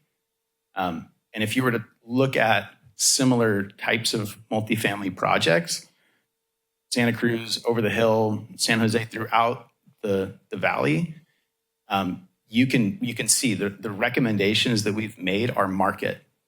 Like that's what people are building within that range. Some are right on transit and they may have a lower parking requirement. Some are commuter towns, right, that require people to have vehicles. And so there is value in that. And I think, as was mentioned, trying to get these objective design standards locked down is important. And that includes the parking. Like leaving it open-ended to some future discretionary decision of whether the parking study was adequately scoped and whatnot, I don't think that works. I think ideally you set the minimums. Ideally, it's in line with what we've recommended, which was in line with market. And I'll tell you right now, most of the projects that we do, the minimums are what we've recommended. And a lot of times we build more than that. Like I have a project right now in Southern California. It's 700 plus or minus parking stalls. We're doing 900 because that's what the unit mix and what the parking demand ended up being. And yeah, it's more expensive, but we want it to be a really good environment that can lease up and be financeable. And these are the types of things that get heavily scrutinized by lenders and investors as well, because they do a deep dive into the market. Hey, what are these other projects parking at? How does yours park? And if we're required to build another one stall per unit or something, it just won't happen. And then on the commercial use, I can't emphasize this enough, and it's crystal clear. I can read it from the Cosmont report. I'm looking at it right here. The vertical mixed blended use generally requires commercial uses to be built underneath multi-level residential. Cosmont believes there are limited such opportunities in Capitola. There are significant cost implications, and viability is typically only found in high-density communities, downtown areas, as market rents need to be much higher and foot traffic needs to be significant for at least 10 to 12 hours per day. Those are the only environments where you see ground floor commercial making sense.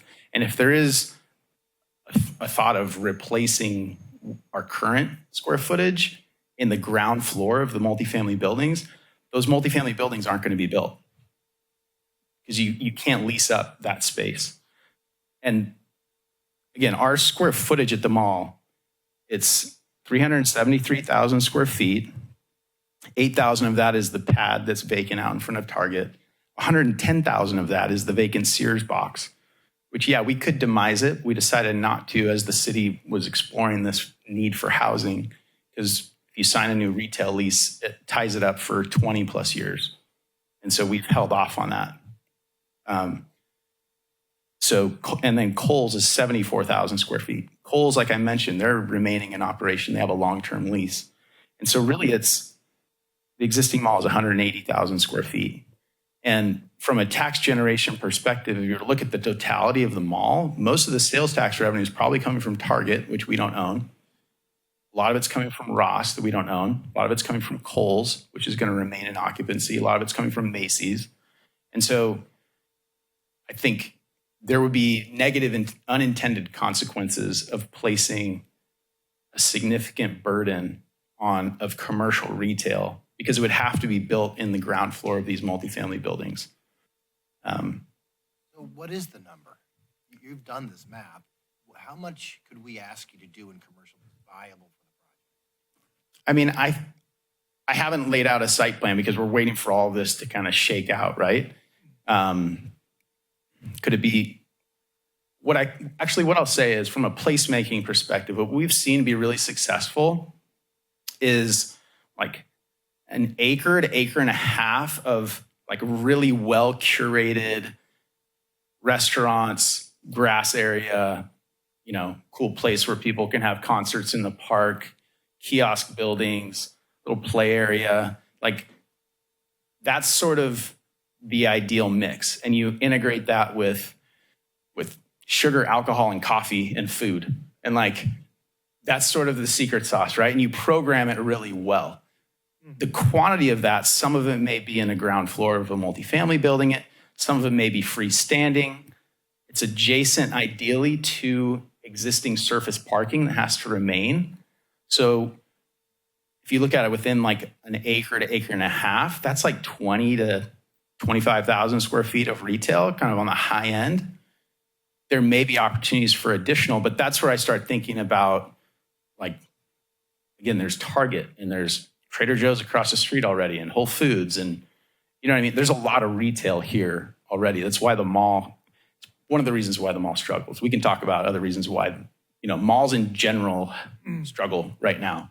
And we don't own a lot of malls, but it's a difficult business. Santana Row, hats off to them. They're radii that go around their center. And that's what retailers look at is the radius, 1, 3, and 5 miles. What are the demographics? How many households? What kind of income levels? Unfortunately, you've got the Pacific Ocean in like a big chunk of your radius, right? So it takes away a lot of the attractive qualities that most retailers are looking for.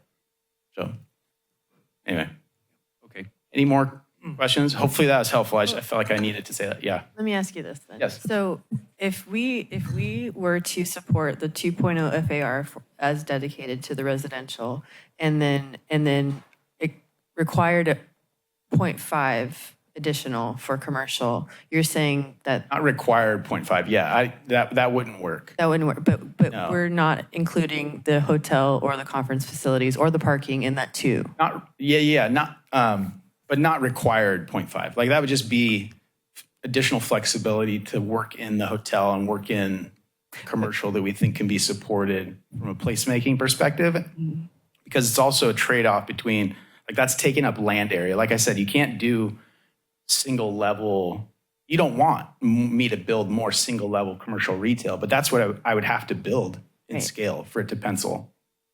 And so that would take up land area that should be allocated to the housing, should be allocated to But if- placemaking. If I'm sorry to Yeah. interrupt you, but if we're jacking it to 85 feet, giving that flexibility, so we're building it up higher to the limit of, the 3, 2, or sorry, the 5 over 3. Thank you. It's not guaranteed that we'll even build to 85 feet. Right. It's just the So flexibility to It's do the flexibility to do it. Like we may run a market study and it may be more beneficial and more financeable to build a 5-story wrap, which would be like a 55-foot building. Right. But integrating commercial that's just something that's outside of what you guys really. In large scale, yeah. And it's in line with what Cosmont said. Like it's not feasible. You can't lease it. And there's case study after case study where it's been required and it turns into a drag on the financeability of the project. And then it doesn't really benefit you from a placemaking perspective. Nowadays, there are a lot of cities that are trying to figure out creatively how to turn that vacant, space that was required to be built. It's been sitting vacant for years, and now they're trying to turn it into housing, and it's not ideal. So that's why I'm very concerned about like an overly significant requirement for commercial. And again, if you're doing a hotel, your hotel is 10x the amount, more than 10x the amount of sales tax revenue.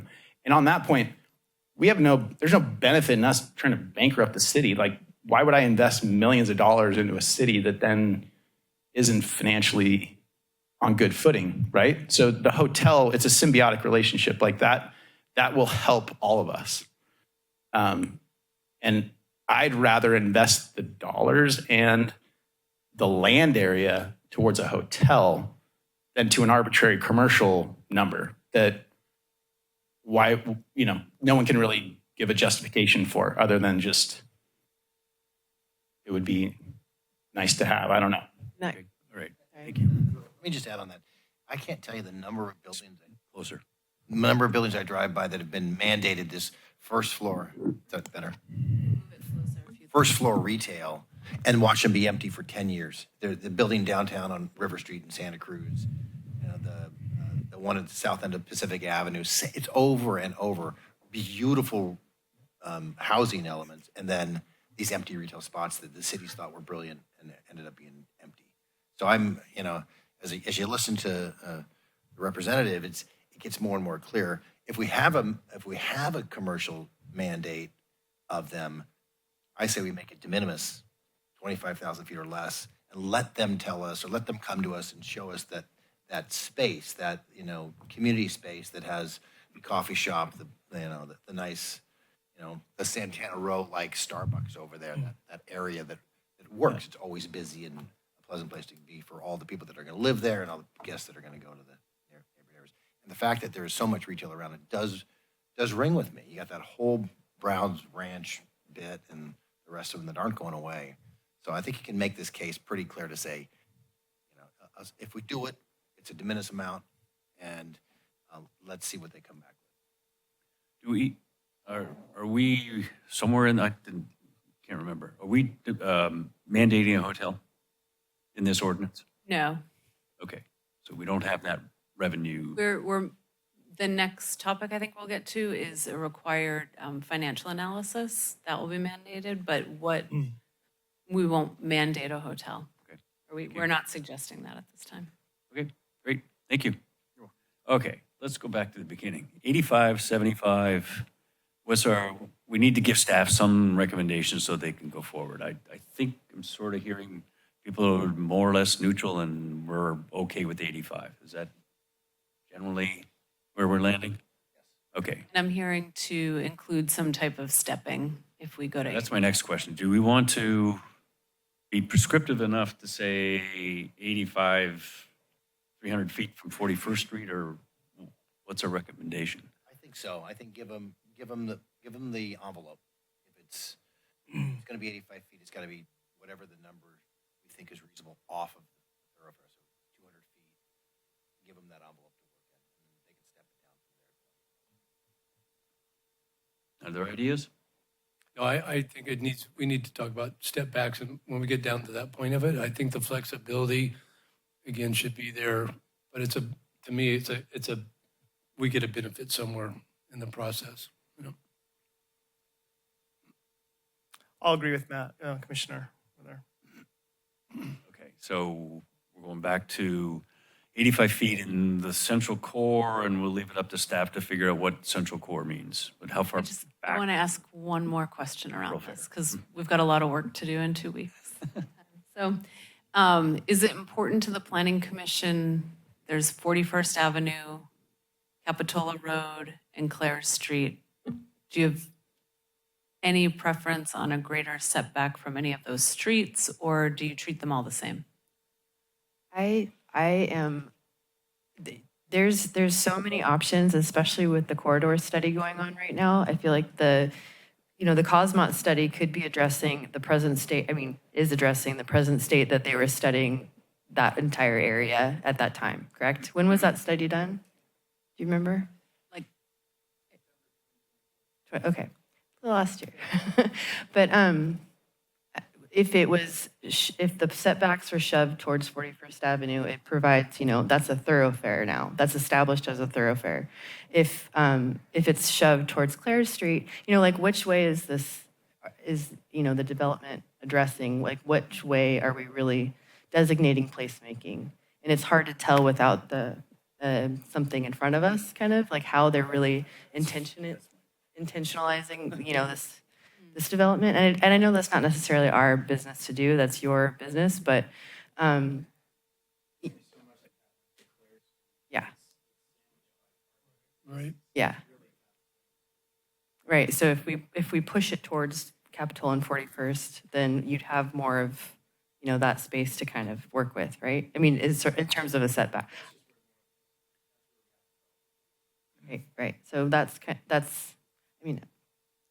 Okay, so Just add, I know one time we talked about thoroughfares through there, street access and stuff, and it was kind of time 38th into what used to be 40th, something like that.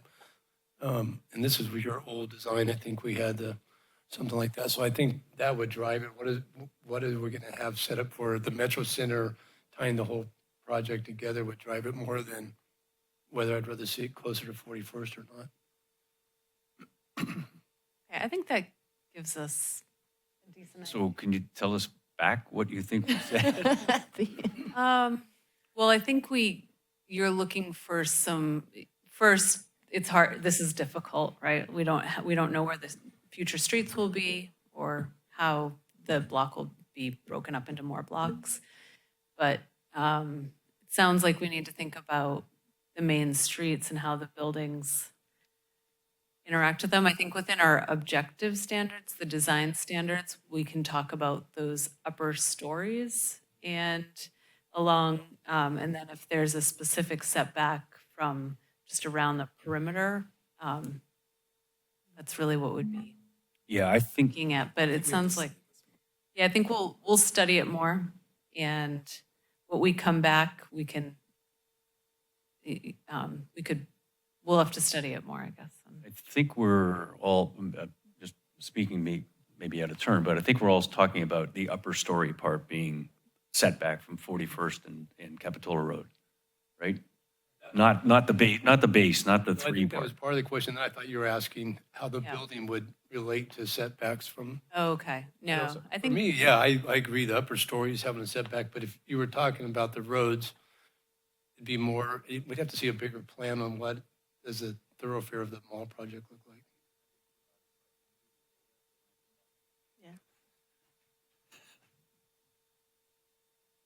So I'm so sorry. A typical double-loaded corridor for a multifamily building is about 75 to 90 feet. So I think it would be along Capitola, 41st, you go 75 feet, and then 90 feet setback from that would allow you to go to 85. And you wouldn't see it from the road as you're driving by. It would be 75-foot building, unless you wanted an 85-foot building. But that would be like a setback that would achieve the desired benefit, economic benefit of having enough flexibility. Does that make sense? Because it'd be yeah. That works.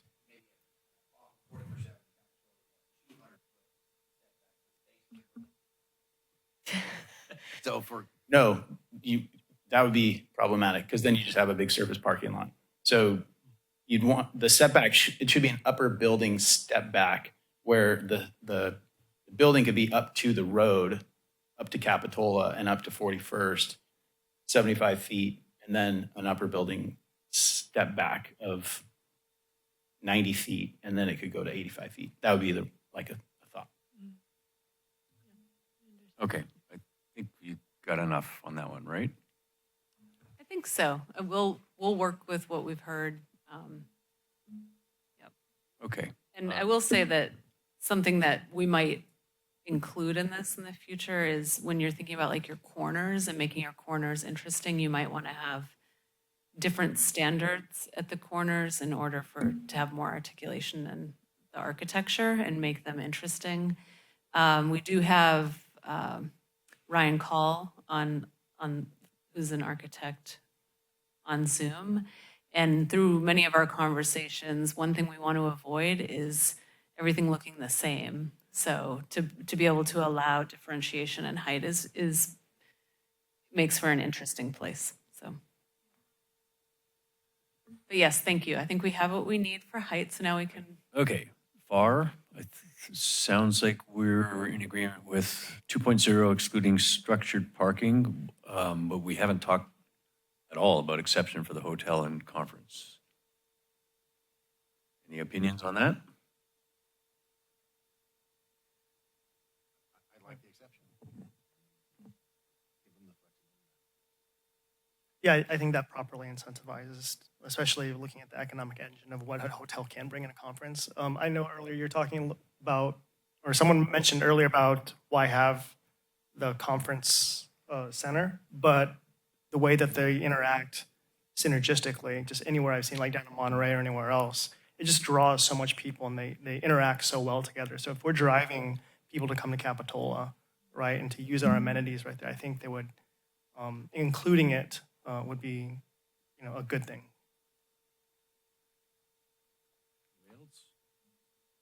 Yeah, I don't have a real strong opinion about the exceptions on the hotel, other than we need a hotel, but other than that, I don't have a strong opinion on the exceptions versus.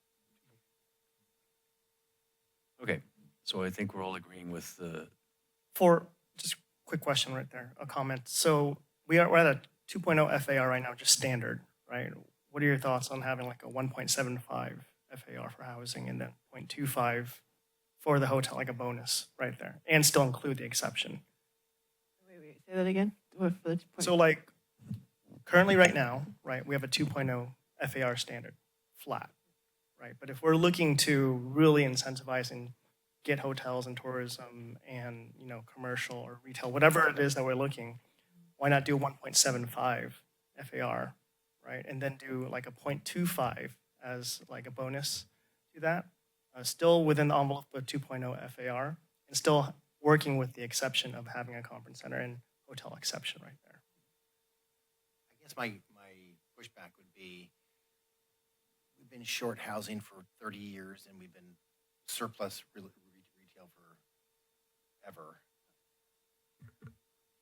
I must have a default one. So I wouldn't want to mess with that. I think 2.0 is a fair number, in my opinion. Yeah, and I'm not totally, I want to, some would get a little further down the road to see where we are negotiating to get other things that we're looking at with the housing. I don't want to get into a whole discussion about housing versus retail in Capitola, but I think there has to be a blend, and I don't think that we're over retail, maybe the wrong retail today, but I think this housing is going to be a benefit, and it's going towards our housing element, which is a big thing for the city. And I just think it's hard to state right now because I want to see where, I haven't seen what one guy wants to give us yet. You know, I don't know Yeah. what the cards are. So. Yep. Sorry, I don't know what exactly all the cards we're playing with yet. And I like to have that opportunity to play that card later is what I'm looking at. Well, the concern I have is more general. This Malone-Guyer thing may evaporate, right? They may not get the financing, nothing may happen. We're writing an ordinance that covers the mall area for the future. So I think we need to be pretty broad on not being too overly prescriptive on this thing. So that's why I would suggest we just leave it at 2.4 or 2.0 and not try to dial in a hotel, a casino, or whatever else could generate revenue. I would just hate for it not to be addressed, and then, I mean, to actually state what we want, and respectfully, I understand all of the points about commercial and all the above that we discussed, but it's still, the intention of the city should be to say, this is what we want, this is where we need to drive, and this is what Morlone Guyer could sell. You know, they could, decide, okay, this is now this, and then another person comes in with these objective standards, and I just would hate to be the one that says, yeah, this is fine, residential is great, and 2.0, and we're not making any requirements, and I feel like it's a huge concession on the city's part. So I mean, that's just some, personally, No, I think it's good to, and I hear the logic, but. yeah, and you brought up a great point about that we're looking at the whole properties here, right? So what is it, Winfield Partners is one group that's already identified that they're interested in developing. I have no idea what they want.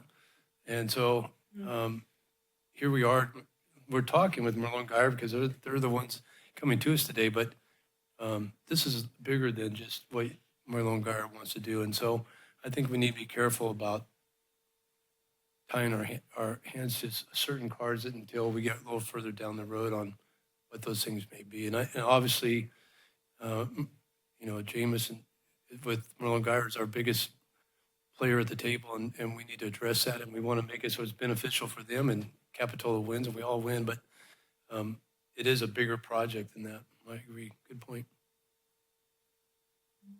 So I'll say I'm unclear. I've heard three things. Why? I know. So one thing that I've heard is the staff recommendation to go forward with that with the floor area ratio of 2.0, excluding the structured parking, and then also excluding a hotel conference. I've also heard keep it just at the 2.0 with excluding parking, and let's not include the hotel conference.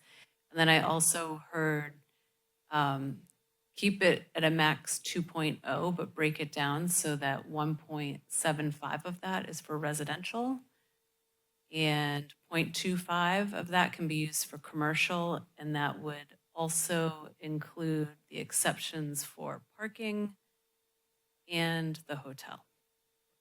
So those are the three options that I've heard. So let me apologize for not being clear, and I was rambling all over there, but I would like to stay, I guess for me, it'd be easier to say the same with the 2.0, but I'm flexible to opening that up down the road as we go through the process. And if we get to an item that, Malone Guyer sees as a challenge and we see as a benefit for us, and maybe we could play that card that works out better for both of us. So I don't know what you. guys think about doing that, but I like the staff's recommendations. Which is 2.0 with excluding parking and exception for hotel. I agree with Commissioner Welch. I think that it would be nice to see, to understand more as we go down the road. We're trying to write an ordinance that we. I know. So I'll go with I just want, So Commissioner Welch, your recommendation is the 2.0 with the exclusion for parking, but let's talk about the hotel another time, if it's necessary. but your staff recommendation will get us to that same point, I think. Right? I mean, it's all negotiable down the road, I think, when we actually write the design standards. Well, at the next hearing, you'll see the design standards and the draft ordinance for, Yeah. it's going to be happening really fast. So it would be good to get some clarity on this. So I think I would go back to the 1.75 and 0.25, given that, to encourage a hotel to be built. Yeah, I'm good with Assuming that does that. but then that limits their residential. So Yeah, if but they could build 3 times as much residential as they Right. can possibly build Right. now with 2.0. Right. Well, okay, 2.5 times. It's overly designed. Again, it could be huge. I think they've got enough with 1.75, my opinion. So the housing element says that we are required to do a floor area ratio of 2.0, but I think this would meet the housing element. It also talks about mixed use, and so if you wanted a 1.75, it's a 2.0 FAR, but 1.75 would be for residential and 0.25 for commercial. And it's not a requirement, it's a maximum. Right. That's what I'm thinking.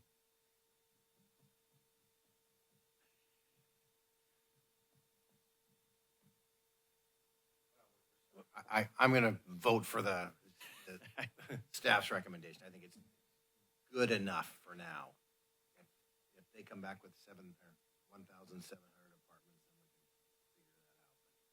But in the meantime, I think it's a reasonable proposition. Okay, let's go just down the road. Let's talk about it. What's your opinion? I'm inclined to support the 2.0. I'm inclined to support the 1.75. I just want to see there to be some type of objective standard that incorporates commercial, excludes the parking from the FAR, excludes the, just make it advantageous to then somehow be able to incorporate the commercial hotel or otherwise. Okay. I'm still inclined to stick with the 1.75, especially if we're opening up the envelope to 85 feet.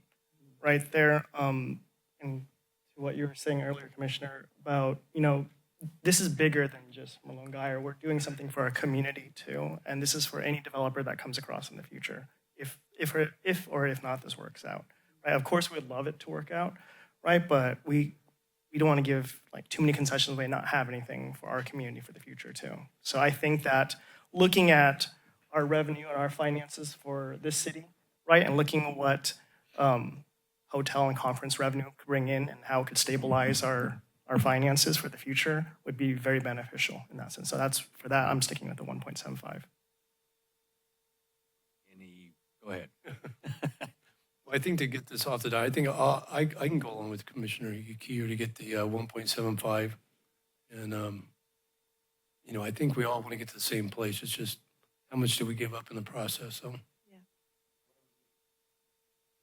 What are we giving up exactly?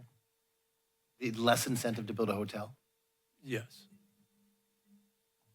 How much more incentive do we need to offer?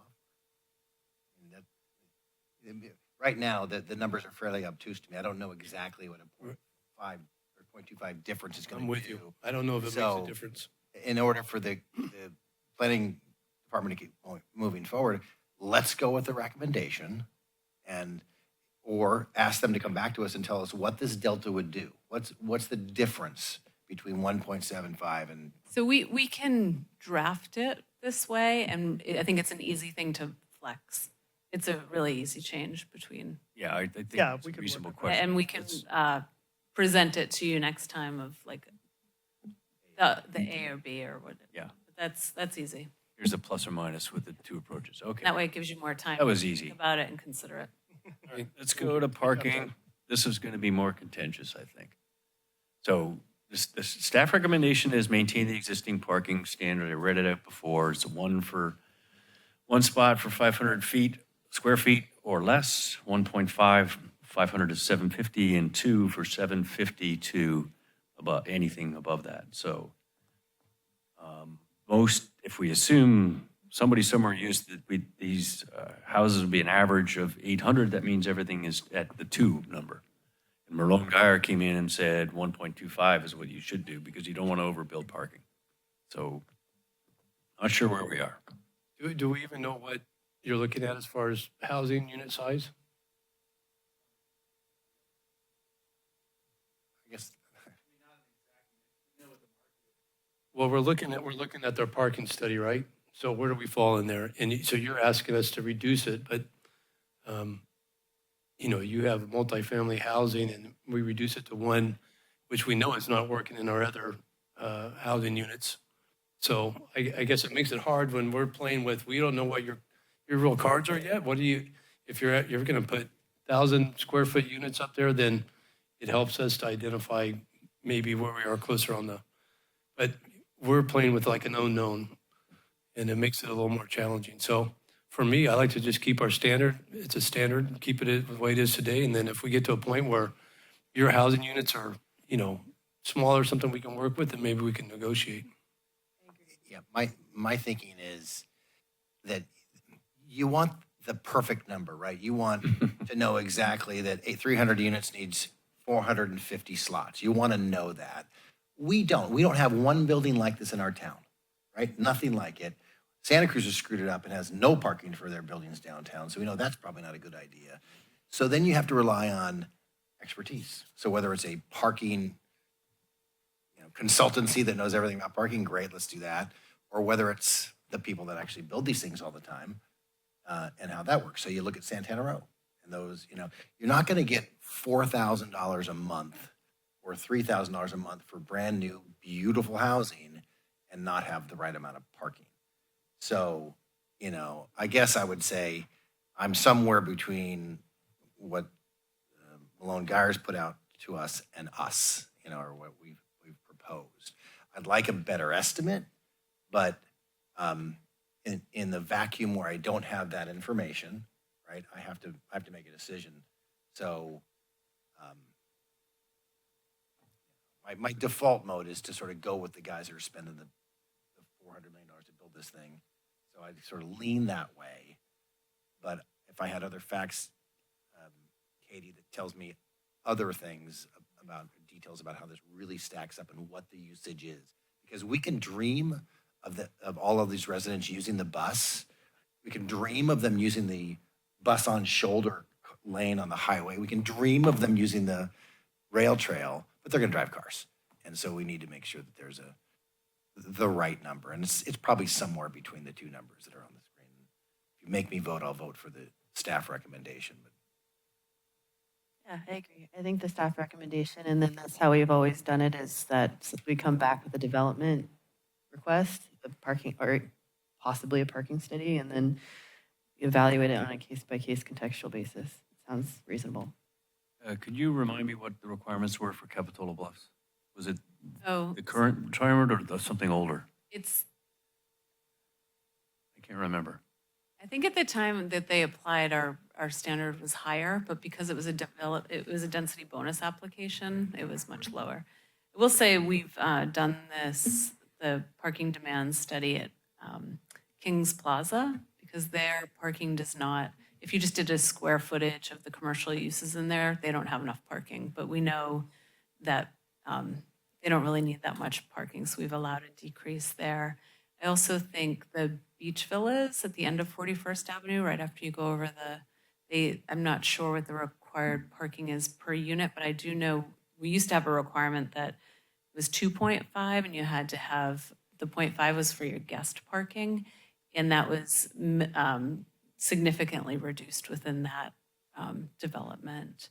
So This gives us flexibility. We can utilize, I think we have enough guidance here to draft it in such a way that possibly it's the developer that does the analysis, and then we have a peer review of their findings. And that way they get to present how they got to the parking, and then we hire another consultant to come in and just review it. But we can work that out. But I think what I'm hearing is we're not ready to drop those numbers to what Merlone Geyer is suggesting, but you want us to work within this to make it user-friendly. Work for Yeah, flexible. proposed development, but keep it within the objective standards as a standard that we would like more parking than less. Oh, I do agree with Commissioner Howard that we are completely ignorant in this type of building. So if there's some consultant that we could ask, like, what is more normal? And I mean, we don't have it, like, we're not next to a subway or any mass transit thing. And he's right. We're not going to get out of our cars. So, but this type of development's been implemented in lots of other locations, it's in Southern California, for example, right? We already saw some examples at the other meeting. What do they do? I would like to know that, just as curiosity. Yeah, I would suggest that when this comes back, that we can bring that kind of information along with the ordinance. All right, great, thanks. All right, parking is done. Now, commercial. Should we prescribe the amount of commercial or just leave it up to the developer, whether it's Merlone Geyer or somebody else? We know Commissioner Howard's recommendation. I think a de minimis amount. I mean, you want something, and you don't want the blocks of housing and nothing else. So if you pick a number, I don't know how you do it based on square footage or a hard number for the site, but a number.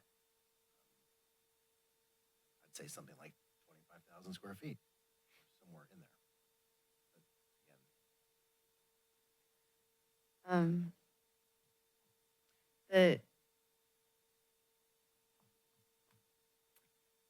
Actually, I'm thinking still, sorry. Go ahead. Hey, Katie, can I make a suggestion? Yes, this is Ryan, the architect. Yeah, good evening. So this might be something where you could study a couple alternatives because it's a little bit site and, I think really the range is somewhere between like 25 and 40. But as James mentioned, looking to contain that within the 1.5, 2 acres at a maximum, he's spot on. That's a really, really good rule of thumb for what is essentially an intimate dining kind of entertainment district. We're not going to see the big, bowling alley anchors or cinema anchors. They're going bankrupt or just not building new facilities. So, but I do think it could, to inform this decision, you might want to see just a very simple study of what a two-sided Main Street would look like, and it could be abstracted. It could be just an abstracted diagram, or as James suggested, a small central green with the retail around it. And the reason why it's connected to the site is if you have a small central green of a certain size and you have a minimum depth of retail to support restaurants or retail, it kind of amounts into a certain amount of square footage. So, I think 40 might be a max, and somewhere between 25 and 40, but it's, I think, something that deserves some very simple diagramming, which could be done and brought as a draft as part of the discussion. That's my thought. All right, any comments on that? No, I like that idea, right? Just to get a better understanding. Of course, again, we're making a lot of these decisions without seeing anything yet, so we're just working with these numbers, right? If I had to choose, leaning between what you recommended of like 40,000, between 25, number between there, I'll just take the average, like 35,000. But I need to see some diagrams or some kind of mock-ups. Okay, you agree with that? Yeah. Okay, so that good enough guidance? Just go back and study it. But it sounds like if we do put in something, it'll be a de minimis number, as Commissioner Howard said, not something large. Okay, so now we move on to the next major topic, which is,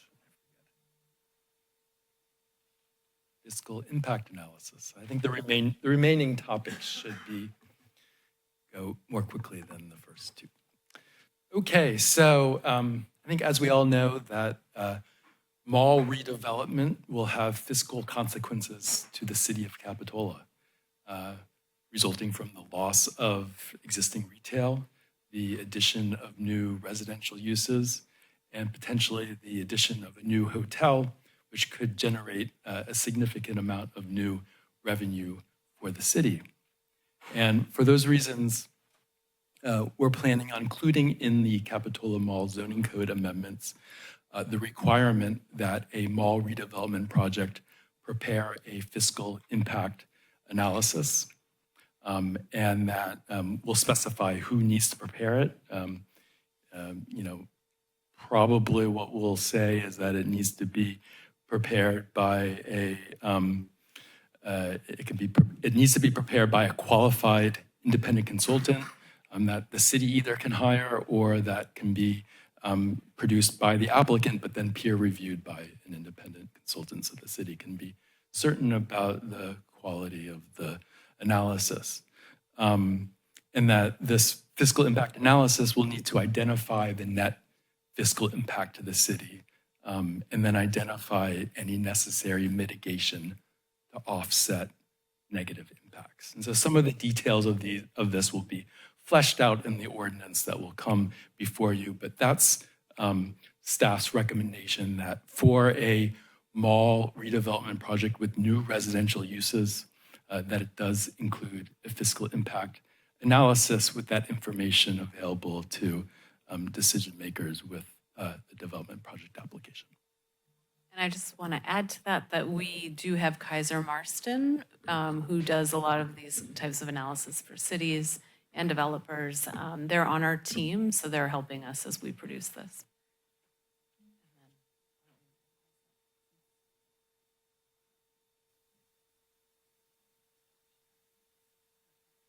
So, question for you on that. In the staff report, it says, describe how the city will consider the FIA findings when acting on the proposed project. What are we going to prescribe? What we're going to tell the developer to do?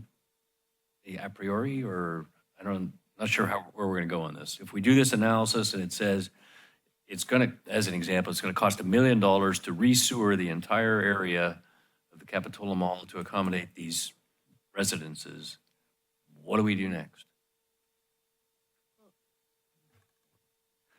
Well, in that particular case, if there's infrastructure that's needed to service new development, the developer would pay for those improvements. I think we're talking about broader fiscal impacts on the city in terms of increased service costs from additional residential uses, as well as reduced sales tax revenue from the eliminated commercial. And then if that results in a net fiscal impact to the city, then what happens then? Except one of those, well, okay. All right, let's. Us, right? The question to you right now is, should we include an objective standard that requires a fiscal impact analysis within the code update? Yes. That's Yes. the question. Okay, we got to do this in order. We got to let the public speak. Now it's just question time for.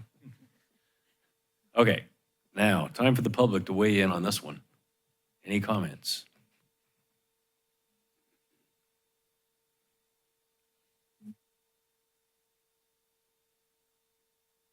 I just wanted to point out that whether or not you have an objective standard to provide an FIA, that's sort of irrelevant to what you do with it. The Housing Accountability Act requires you to approve a project that's consistent with the objective standards. And if they produce the FIA, even if it says that you're going to lose millions of dollars a year, you still have to approve the project. So I don't know what the point of doing it is, other than just having that information. It's not any information you can act on legally. Thank you.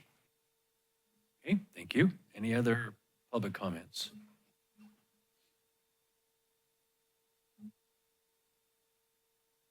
That's a good point. I hadn't thought about that, but my thought is more, and I understand you're looking at the entirety of the mall, right? So it's all, not just what we own. What I would ask is that if there is a requirement, excuse me, should have brought some water. If there is a requirement for the fiscal impact analysis, that it be compared against whatever commercial is going away, and not just about like the overall mall or the needs of the city, right? It also needs to take into consideration the fact that there will be new residents with discretionary incomes that are coming in. Every time I hear comments like it's going to be a drain, there's going to be thousands of people coming in here that need to have certain incomes to afford the rent, and they're going to be propping up businesses that currently those people aren't here. So it's not a net loss.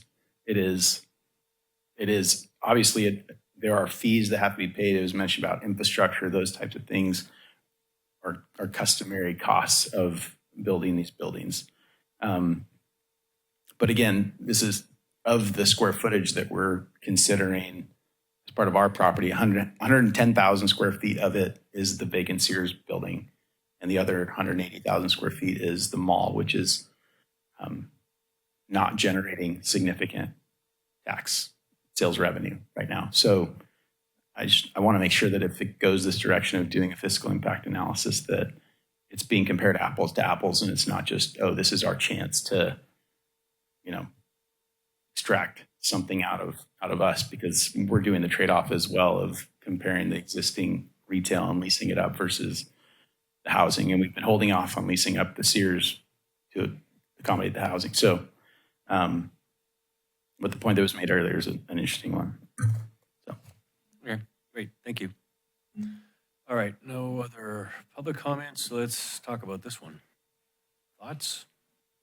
Well, is it indeed true that it wouldn't make a difference whether we have a financial study? Would the project be approved or not approved based upon the objective standards? So we have not gone to the point of drafting this at this point, and so we need to take that all into consideration.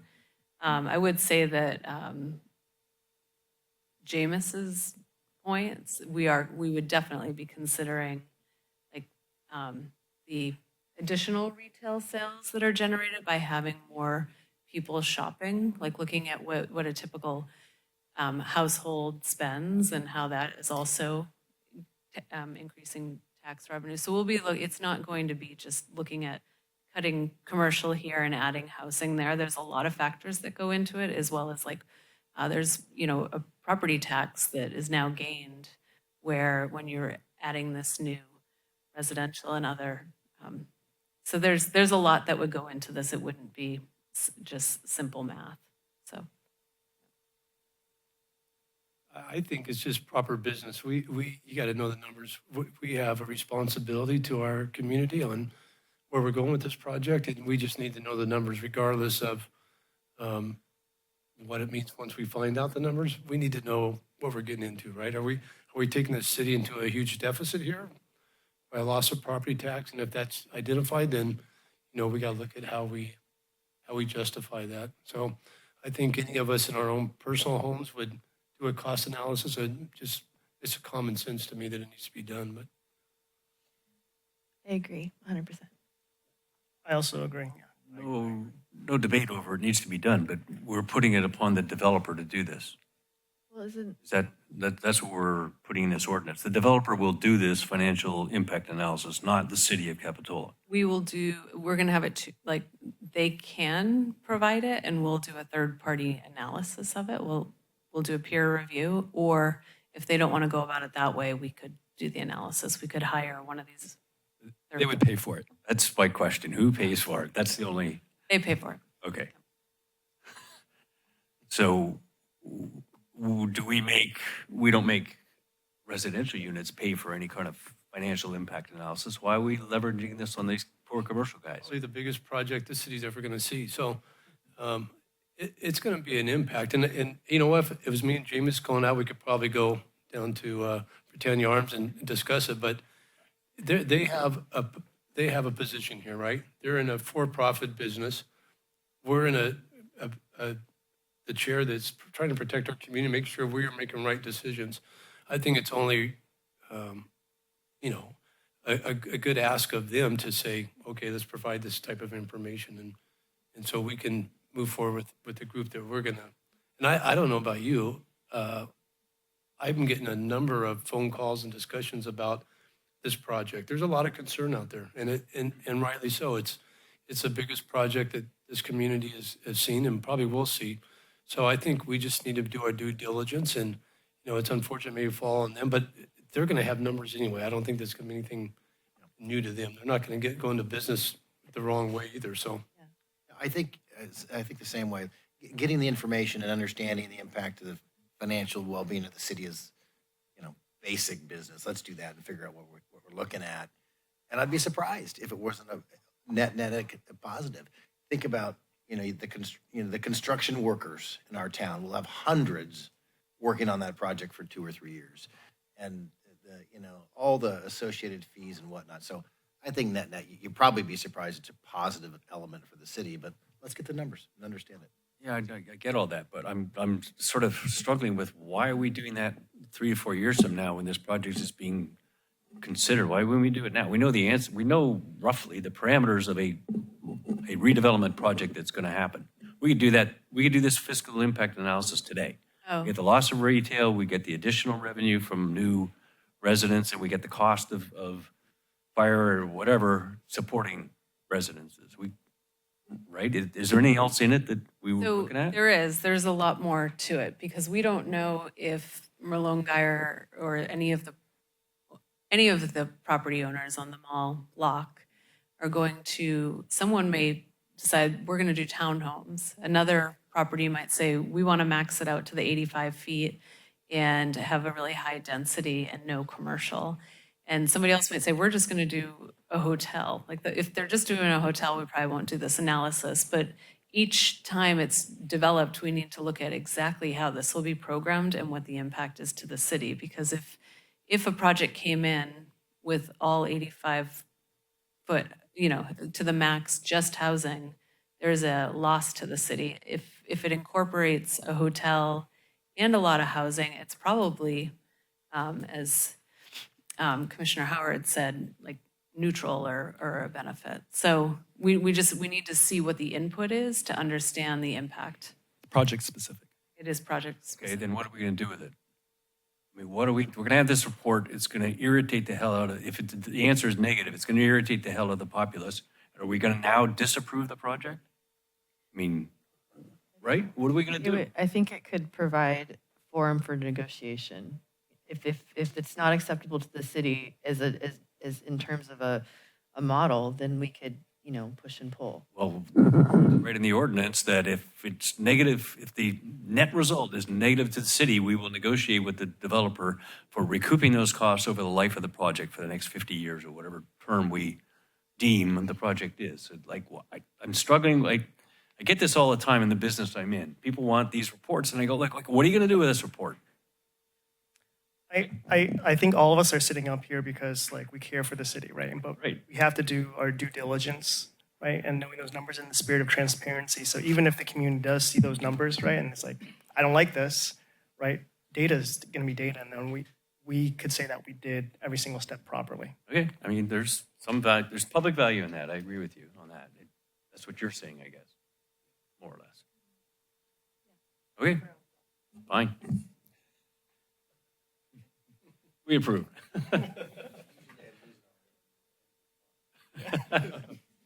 Okay, yes, the next major topic is the permits required. Right, permits required. So in the zoning code, it identifies whether a land use is a P, permitted by right, or if it needs a use permit, either a conditional use permit approved by the Planning Commission or a minor use permit approved by the Community Development Director. So currently, within the commercial regional zoning district, residential uses and hotels require a CUP. So that goes before the Planning Commission at a notice public hearing.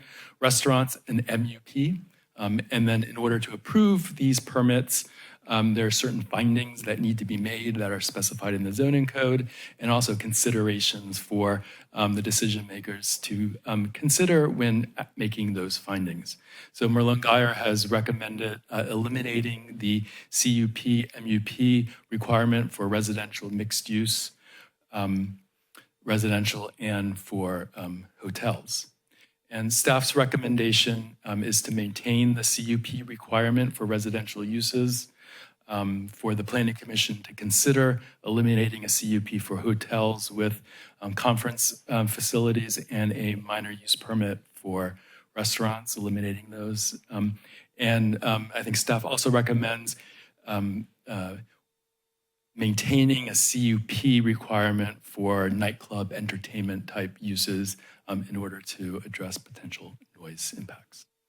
So the reason why you're seeing that last one is when we talk about restaurants under our ordinance, there's all different types of restaurant or food and beverage services. They're broken down to restaurants, bars, nightclubs, and entertainment. And just want to say that we'll be the ones that have greater impacts in terms of noise will remain as a CUP.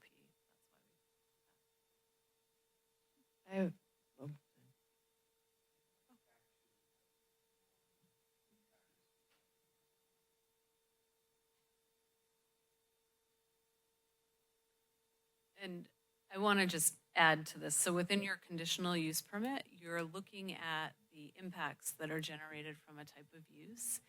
And that's where you're allowed to build in mitigation measures. And so with housing, as we're seeing, when we're talking about this type of housing on a very large scale, we want to make sure the circulation works through the site.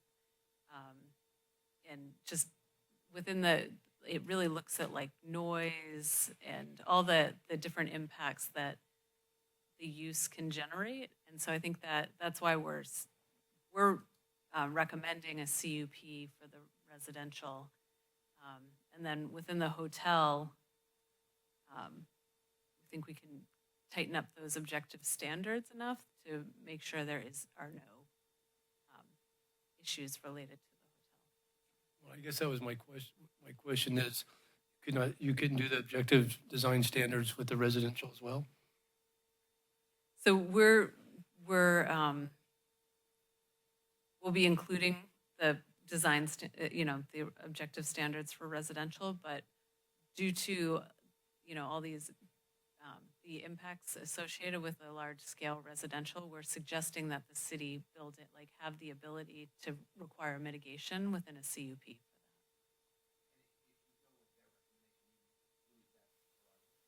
Yes. Yep. So the conditional use permit really looks at what are the impacts and then how can they be mitigated. It enables you to attach conditions of approval to the permit, including conditions that are necessary to achieve consistency with the general plan. So if we had gone the route of I think you called it form-based code, you wouldn't have to do this CUP, right? You've defined everything that you would be worried about. Not necessarily. I mean, with a form-based code, you could also continue to require a use permit. I think the intent with a form-based code is to achieve the specificity that would eliminate that need. But, with our objective standards, it's sort of a form-based code with a different name. Right. Well, my understanding is the objective design standards can also be as stringent as a form-based code. It's just that it's known ahead of time. We're not going to go into that depth, but we can add those measures into the objective design standards. Is that not right? Correct. Yep. Okay, any other questions for staff before we turn this over to the public? I guess I don't, maybe I'm small-minded here. Why are they asking for this? Just as it's easier to execute on what they're trying to do? Yeah, it would end, the result would be a design permit that is reviewed against the objective standards. So you're not really looking at all the same criteria within a conditional use permit that really doesn't only look at form, but also looks at function. Okay, let's open this one up to the public.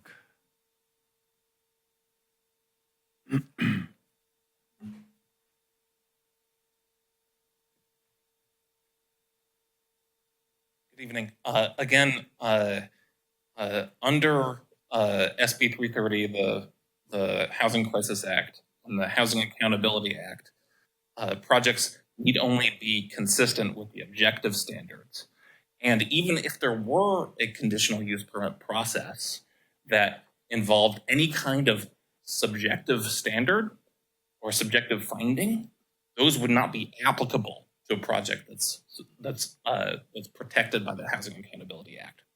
So I would encourage the city to create only objective standards, because if you have any sort of subjective standard or conditional use permit that has subjective standards in them, they won't be applicable if there's a project that comes in with an SB 330 application. Thank you. Okay, thank you.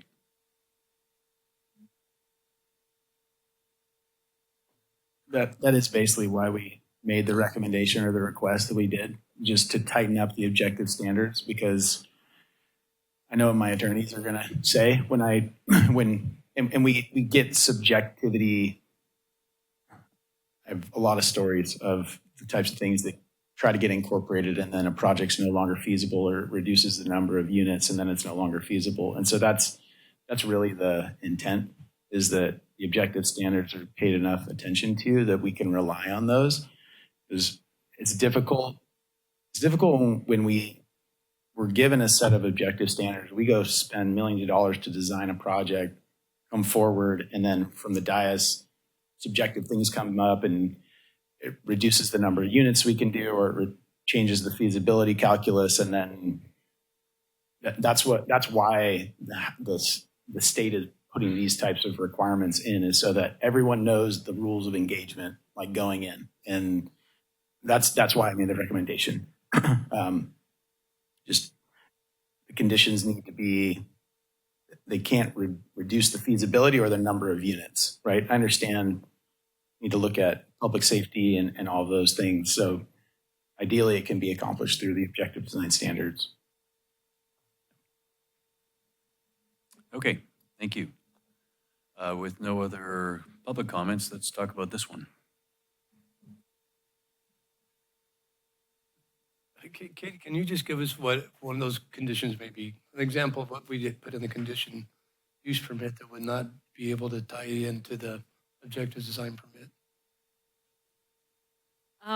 Trash can storage, or is it something? What? Yeah, I mean, just like circulation, right? So we'll have circulation standards, like looking at roads and what the right-of-way improvements should be within a road, and that's objective. And we can talk about sidewalk widths, road, bike lanes, street widths. But then once you have the development in, and there's a mix of land uses, you want to see how that operates. And so if they're requiring a stop sign versus a traffic light, that's where we would want to be able to say, we need to look at this and make sure that the stop sign will work here with the number of trips that we're suggesting will go through here. So it's really just looking at function more or less. This is something that we will run through our legal as well as the financial analysis to make sure we have to be objective. But this is all in terms of getting the permit back in front of Planning Commission. It's important that there's the design permit would definitely require the permit. We'll try to build up our objective standards as best we can and look at the conditional use permit, but I think we should probably further study this as well. We don't want to make it subjective, that's for sure. But, I don't know, Ben, if you have more to add to that. I guess another thing is, like, if you try to address through an objective standard every possible issue that could come up on a project like this, including whether you have a stop sign or a traffic signal in a certain place, sometimes you end up locking yourself into a place that you don't want to be, and that you end up having to grant exceptions or deviations from these established standards. So design issues can be addressed really well through objective standards. I think some some of these sort of function questions might be better handled through the use permit process.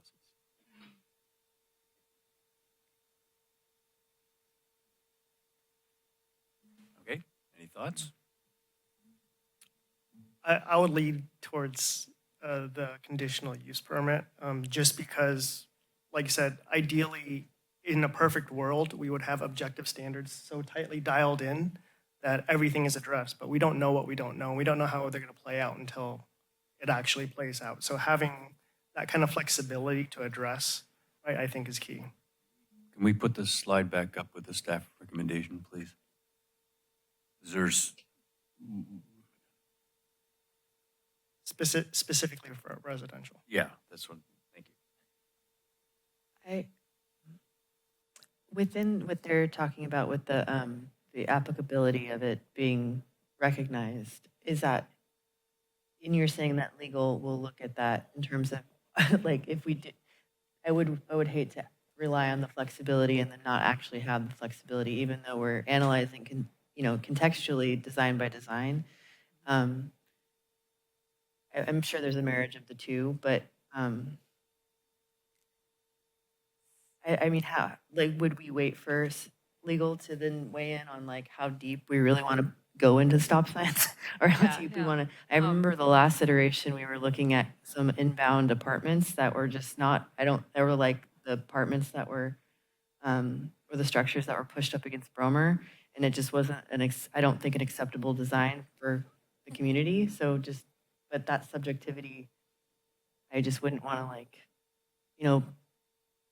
outside of Merlin Geyer's involvement, it's just as for city interests kind of thing. I think what would be helpful in the staff report, we actually have like what needs to be considered by the Planning Commission for a conditional use permit or a minor use permit.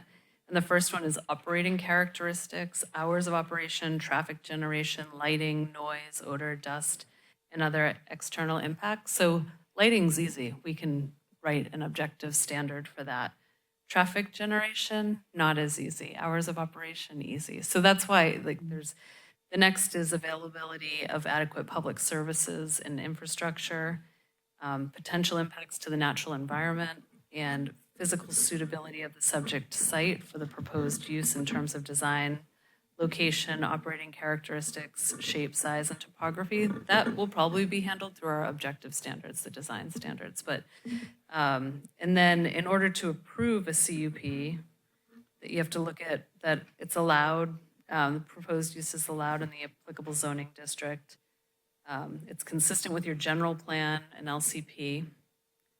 I mean, even it's just it's really all about the function, because form will have covered, but and as Ben said, you could almost be too limiting if you try to prescribe the function too much in your.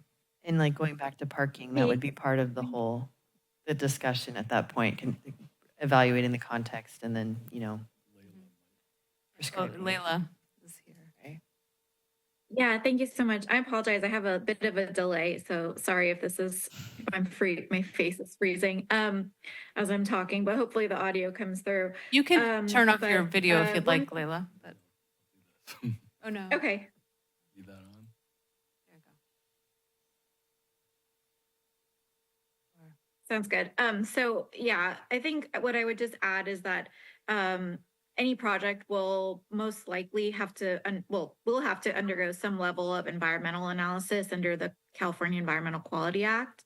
And so things like traffic impacts or, air quality or noise or things like that will also need to be evaluated at the project level once we know what exactly the project is under CEQA. And so that might be an opportunity as well to kind of think about some of these other kind of mitigation type of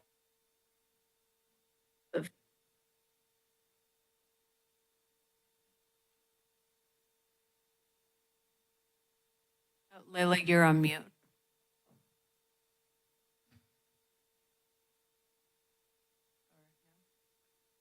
Sorry, I'm not sure if any of what I said came through. Most of it came through talking about CEQA. Great. Okay. So yeah, essentially the whatever project does come through, we'll be evaluating it for CEQA impacts, and seeing if we need to incorporate mitigation measures to offset any of those impacts.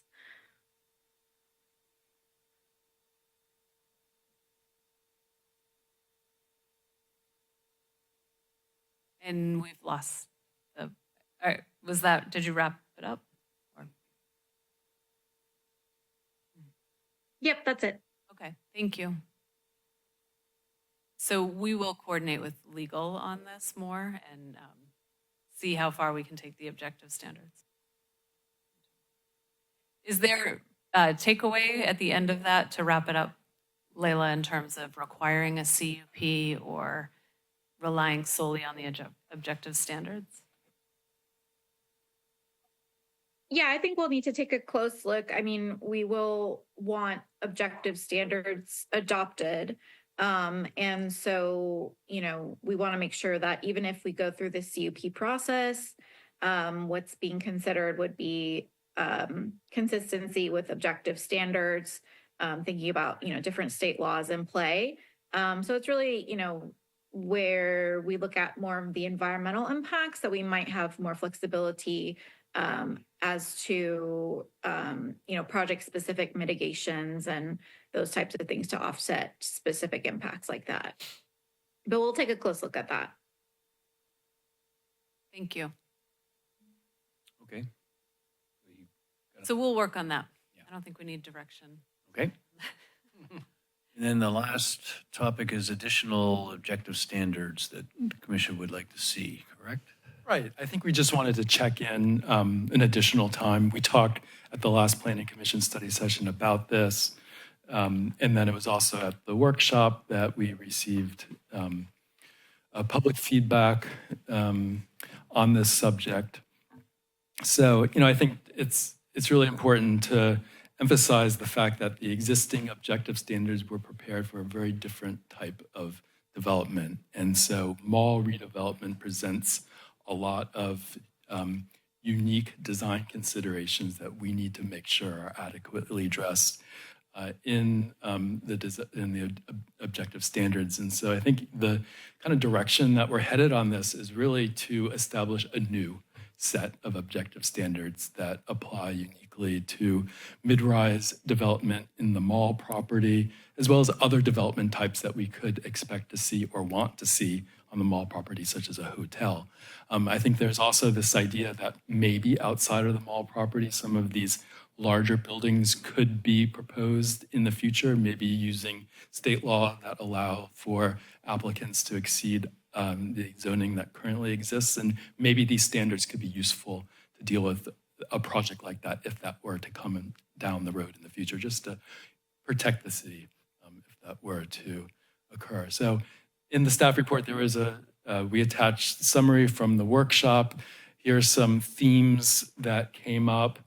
I think that some of these commissioners have pointed out before, I think some, interesting comments about open space and thinking about the greenery that's provided as part of that open space and not exclusively urban style public plaza type concepts was interesting feedback. And, I think that we did hear a lot, or from a number of people, the desire for there to be mixed use activity in this area. And I think that Planning Commission direction and conversation on this previously was kind of reflective of that. So this was a useful event. I'm glad that we did it. And we're really going to be making sure that the standards that we put together reflects this public feedback that we received. So like I said, I think we wanted to just check in with the Planning Commission again on the subject of objective design standards now that maybe you've had a little more time to kind of digest all of this, and if there's any input on this subject that you want to provide us to consider as we're working on drafting these standards.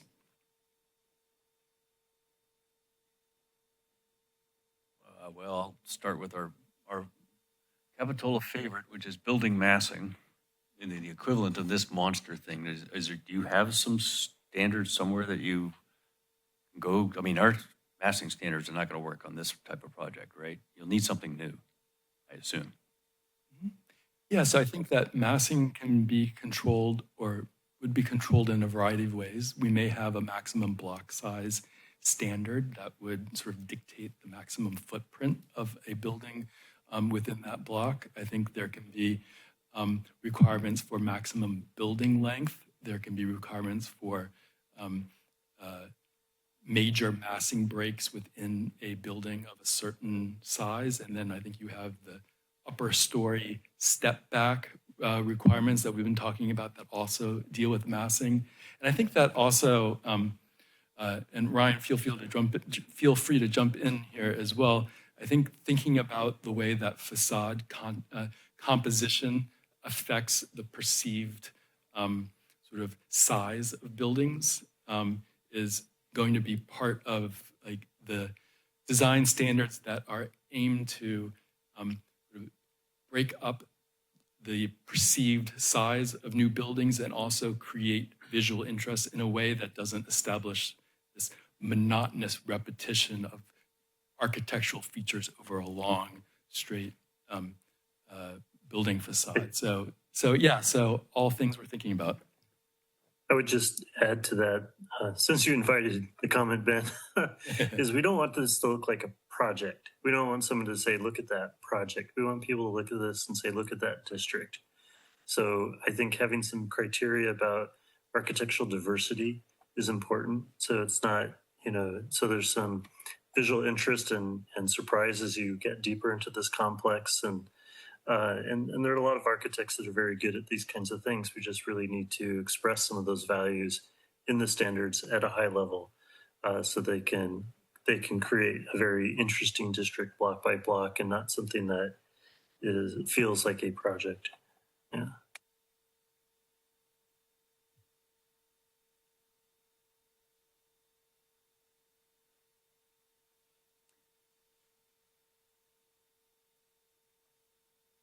I got nothing other than make it pretty, Come, you can show us what that looks like. I'm good on my end. Are you going to public comment? Oh, yeah, sorry. I guess we jumped ahead. Yeah, okay, let's open this up to the public then. Sorry. Thank you. One constraint I wanted to highlight that the city is operating under is the no net loss provision of the Housing Crisis Act of 2019, which basically says that the city can't reduce the the ability to develop housing, whether it's floor area ratio or total floor area within the city below what was allowed in 2018. And I know we're mostly this evening we've been talking about in the context of the mall project, but the community incentive program applies currently to projects outside of the mall context in the community or the CC zoning and as well as several other zoning districts. And so I would be concerned, earlier tonight you expressed potentially interest in reducing the floor area ratio available for housing projects. Right now it's available at 2.0 with an incentive and reducing that to 1.75. That could be a violation of the no net loss provision of the Housing Crisis Act.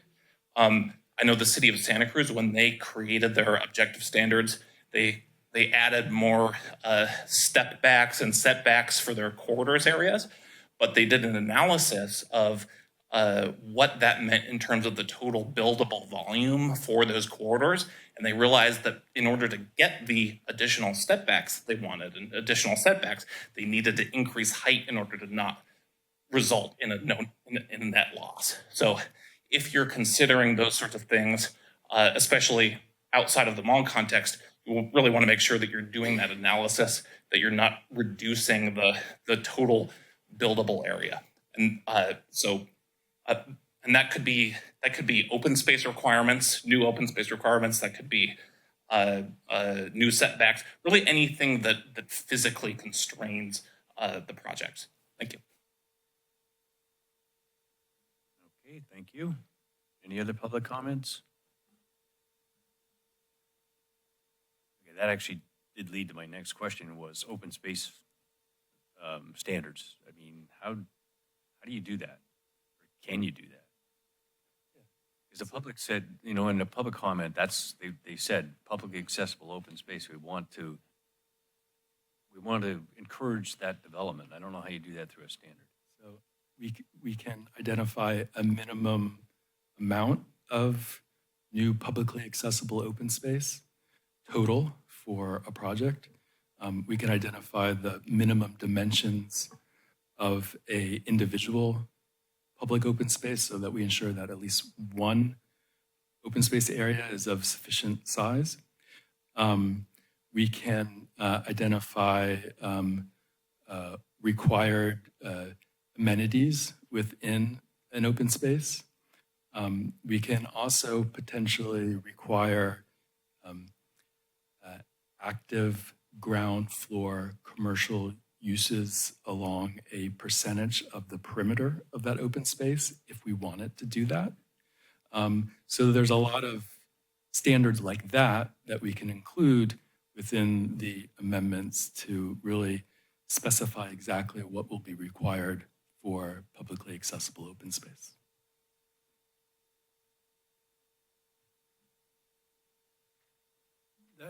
This is one of the areas I want to talk about, the open space. I thought we had somewhere in one of our standards that 2 feet per unit. It was a requirement. I've seen other areas say 2% per unit. They have to have open space, but we need open space, no doubt. I hope that we can be a little bit creative on how we do that, so it's not just a block of square open space out next to a big block building. Personally, I think their design people, your design standards will do enough with our articulation of the building and the step backs and the types of sidings and coverings it's going to have that's going to do a good job. I trust that's going to happen. I'm more concerned about some of these other things like the width of the sidewalks, open space, bicycles being able to get through the community. There's no bicycle on Claire's in that area. They're looking at the corridor now. How are we going to do that? To me, it seems like that would be a better thoroughfare for this multimodal type passage through from 38th over to Claire's in that area. And it could be just that walkable area that, you know, I keep going back to the design in 2019. We were real close. I think we were real close on what that kind of the build looked like.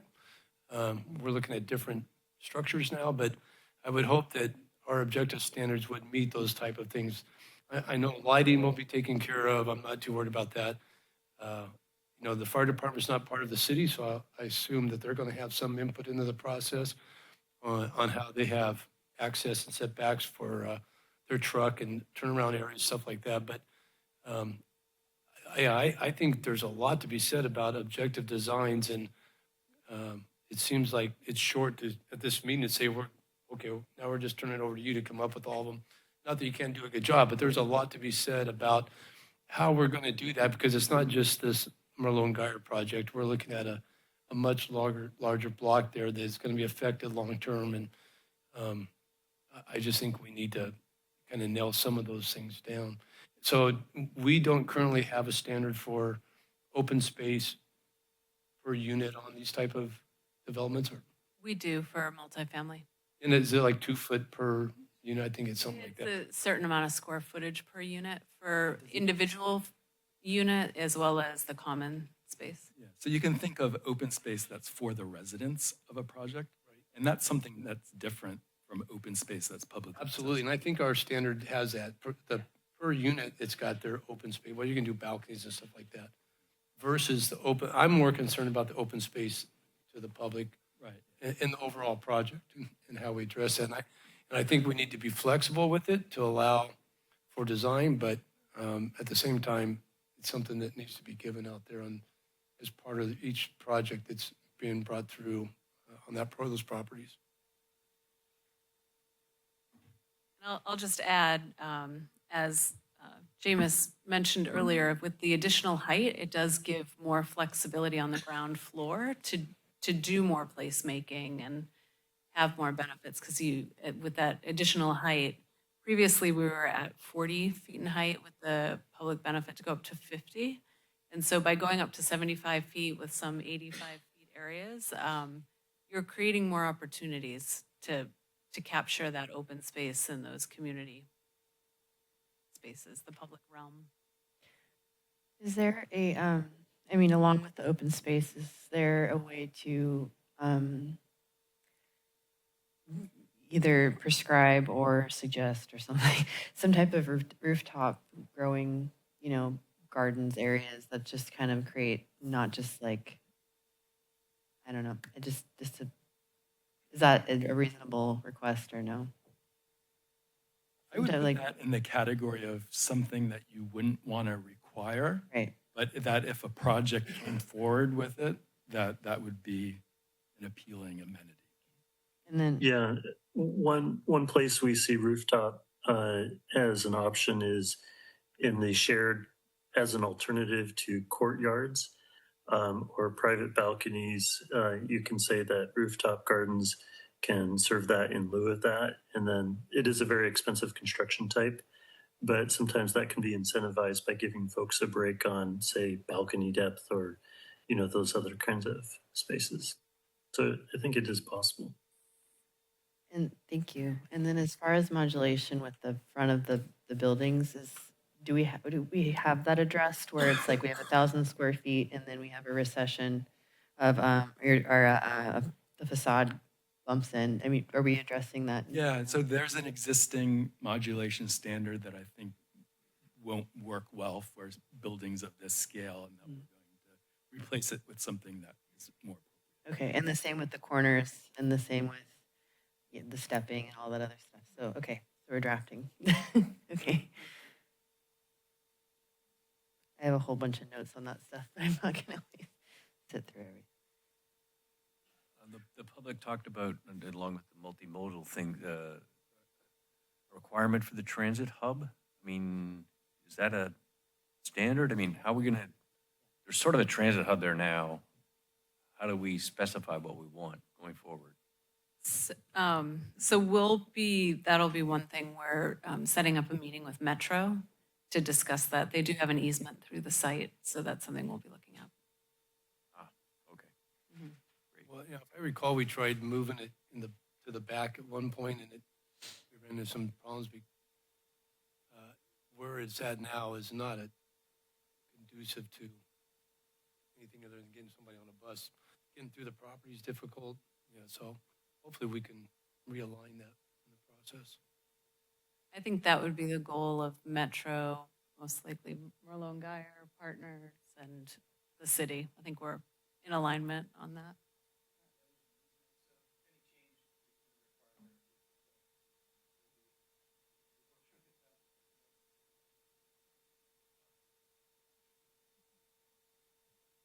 Okay, any other comments, commissioners? Okay, I think that's it. We've made it through. I don't even think we need to. So yeah, next steps. I did want to, if you'd like to make comment, I know the gentleman left, but if you want to make any comments about our infrastructure, Jameis, was that something you wanted to discuss or? Okay, yeah. Okay. So next steps are we'll be producing the zoning code amendments. They'll be published the week of November 10th. And then Planning Commission hearing is on November 19th. It's a special meeting. It'll start at 5 p.m. And then the City Council hearing after that will be on December 4th. So we'll be presenting an ordinance. Reach out to me. We'll be in contact. We'll as we're publishing this, it'll be good to get answers ahead of time because we've got quite a big task in front of us for a recommendation to City Council that night. And if needed, we could schedule another special hearing, but it has to have 24-hour notice prior to. So we'll see if we can get through it in one night, but we might need to schedule another meeting. I also wanted to let you know, well, I guess that's it for this evening. So thank you all for your hard work. But if push comes to shove, we could still, 24, 18th of December is our city council meeting. If we had to push this, and we'll still meet the requirement to get it done this year. I don't even know if there is a meeting. The last, sorry, I think that date is wrong for December. The December city council meeting is December 12th, or no, 11th. So we'll have to fix that. There is a planning commission meeting on December 4th. So if we needed to utilize that planning commission meeting, actually, I think we would, I need to check the state law about that because there's a certain amount of time that you need in between. So I'll check on that, but we'll definitely, but when we get to the November 19th meeting, we'll have an alternative second meeting date if necessary. Okay. Katie, is the zoning code amendments, is that supposed to be the objective design standards? Yep. That is. That's a push. That's a lot. That's why I asked, how far can we push this? Yeah, that's a big. That's a lot of work. And I hope you understand, I'm probably going to send you thoughts before we get there, obviously, as they come up. I think one of the struggles is like the way we do our meeting processes. You presented this information tonight on where we're going. We don't really know what one guy is going to present to us, but you're expected to get these objective design standards done. And we really, I personally don't feel like I've had a lot of time to give input on what specifically they should be based on the information we have. So I would hope you're flexible in the next week to receive input on what those thoughts may be that we didn't present tonight. Yeah, we will make ourselves available we're always available, but we'll make ourselves more available between the 10th and the 19th to make sure as questions come up, we can answer them. So in alignment with the Brown Act, so with one-on-ones, but yeah, so with that, I think. Do you have anything else for a director's report? I do have just one update that I could give for the director's report. I just wanted to let you know next week, on November 13th, the city council is going to get, there's two big items. One is 41st Avenue corridor study update. So that's directly related to the same neighborhood. So after that same workshop in which we split it into mall objective standards and the 41st Avenue corridor study, got a lot of great feedback. So we'll be going back to city council to ask if they agree with the goals that we've set for 41st Avenue before going into the details of the design. So, and then also at that meeting, there's a request for 3720 Capitola Road, which we've seen over the years. There's been proposals for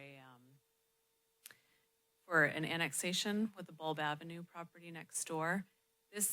We got a request from the developer of the Bluffs. They're under contract to buy that project and to produce affordable housing on that site, and they'll be asking city council for a letter of recommendation tied to a grant. So there's a CDBG grant opportunity that's coming up, but the application is due in November, and they have to submit a letter of recommendation from the city. So that'll be another item. It won't be coming in front of you for that purpose. They need a letter from the city council. And that concludes the director's report. Okay, thanks, everybody. We will adjourn this meeting to the next regularly scheduled meeting, which is Thursday, November 6th at 6 o'clock in this room. Thank you all. Thank you too. Very nice.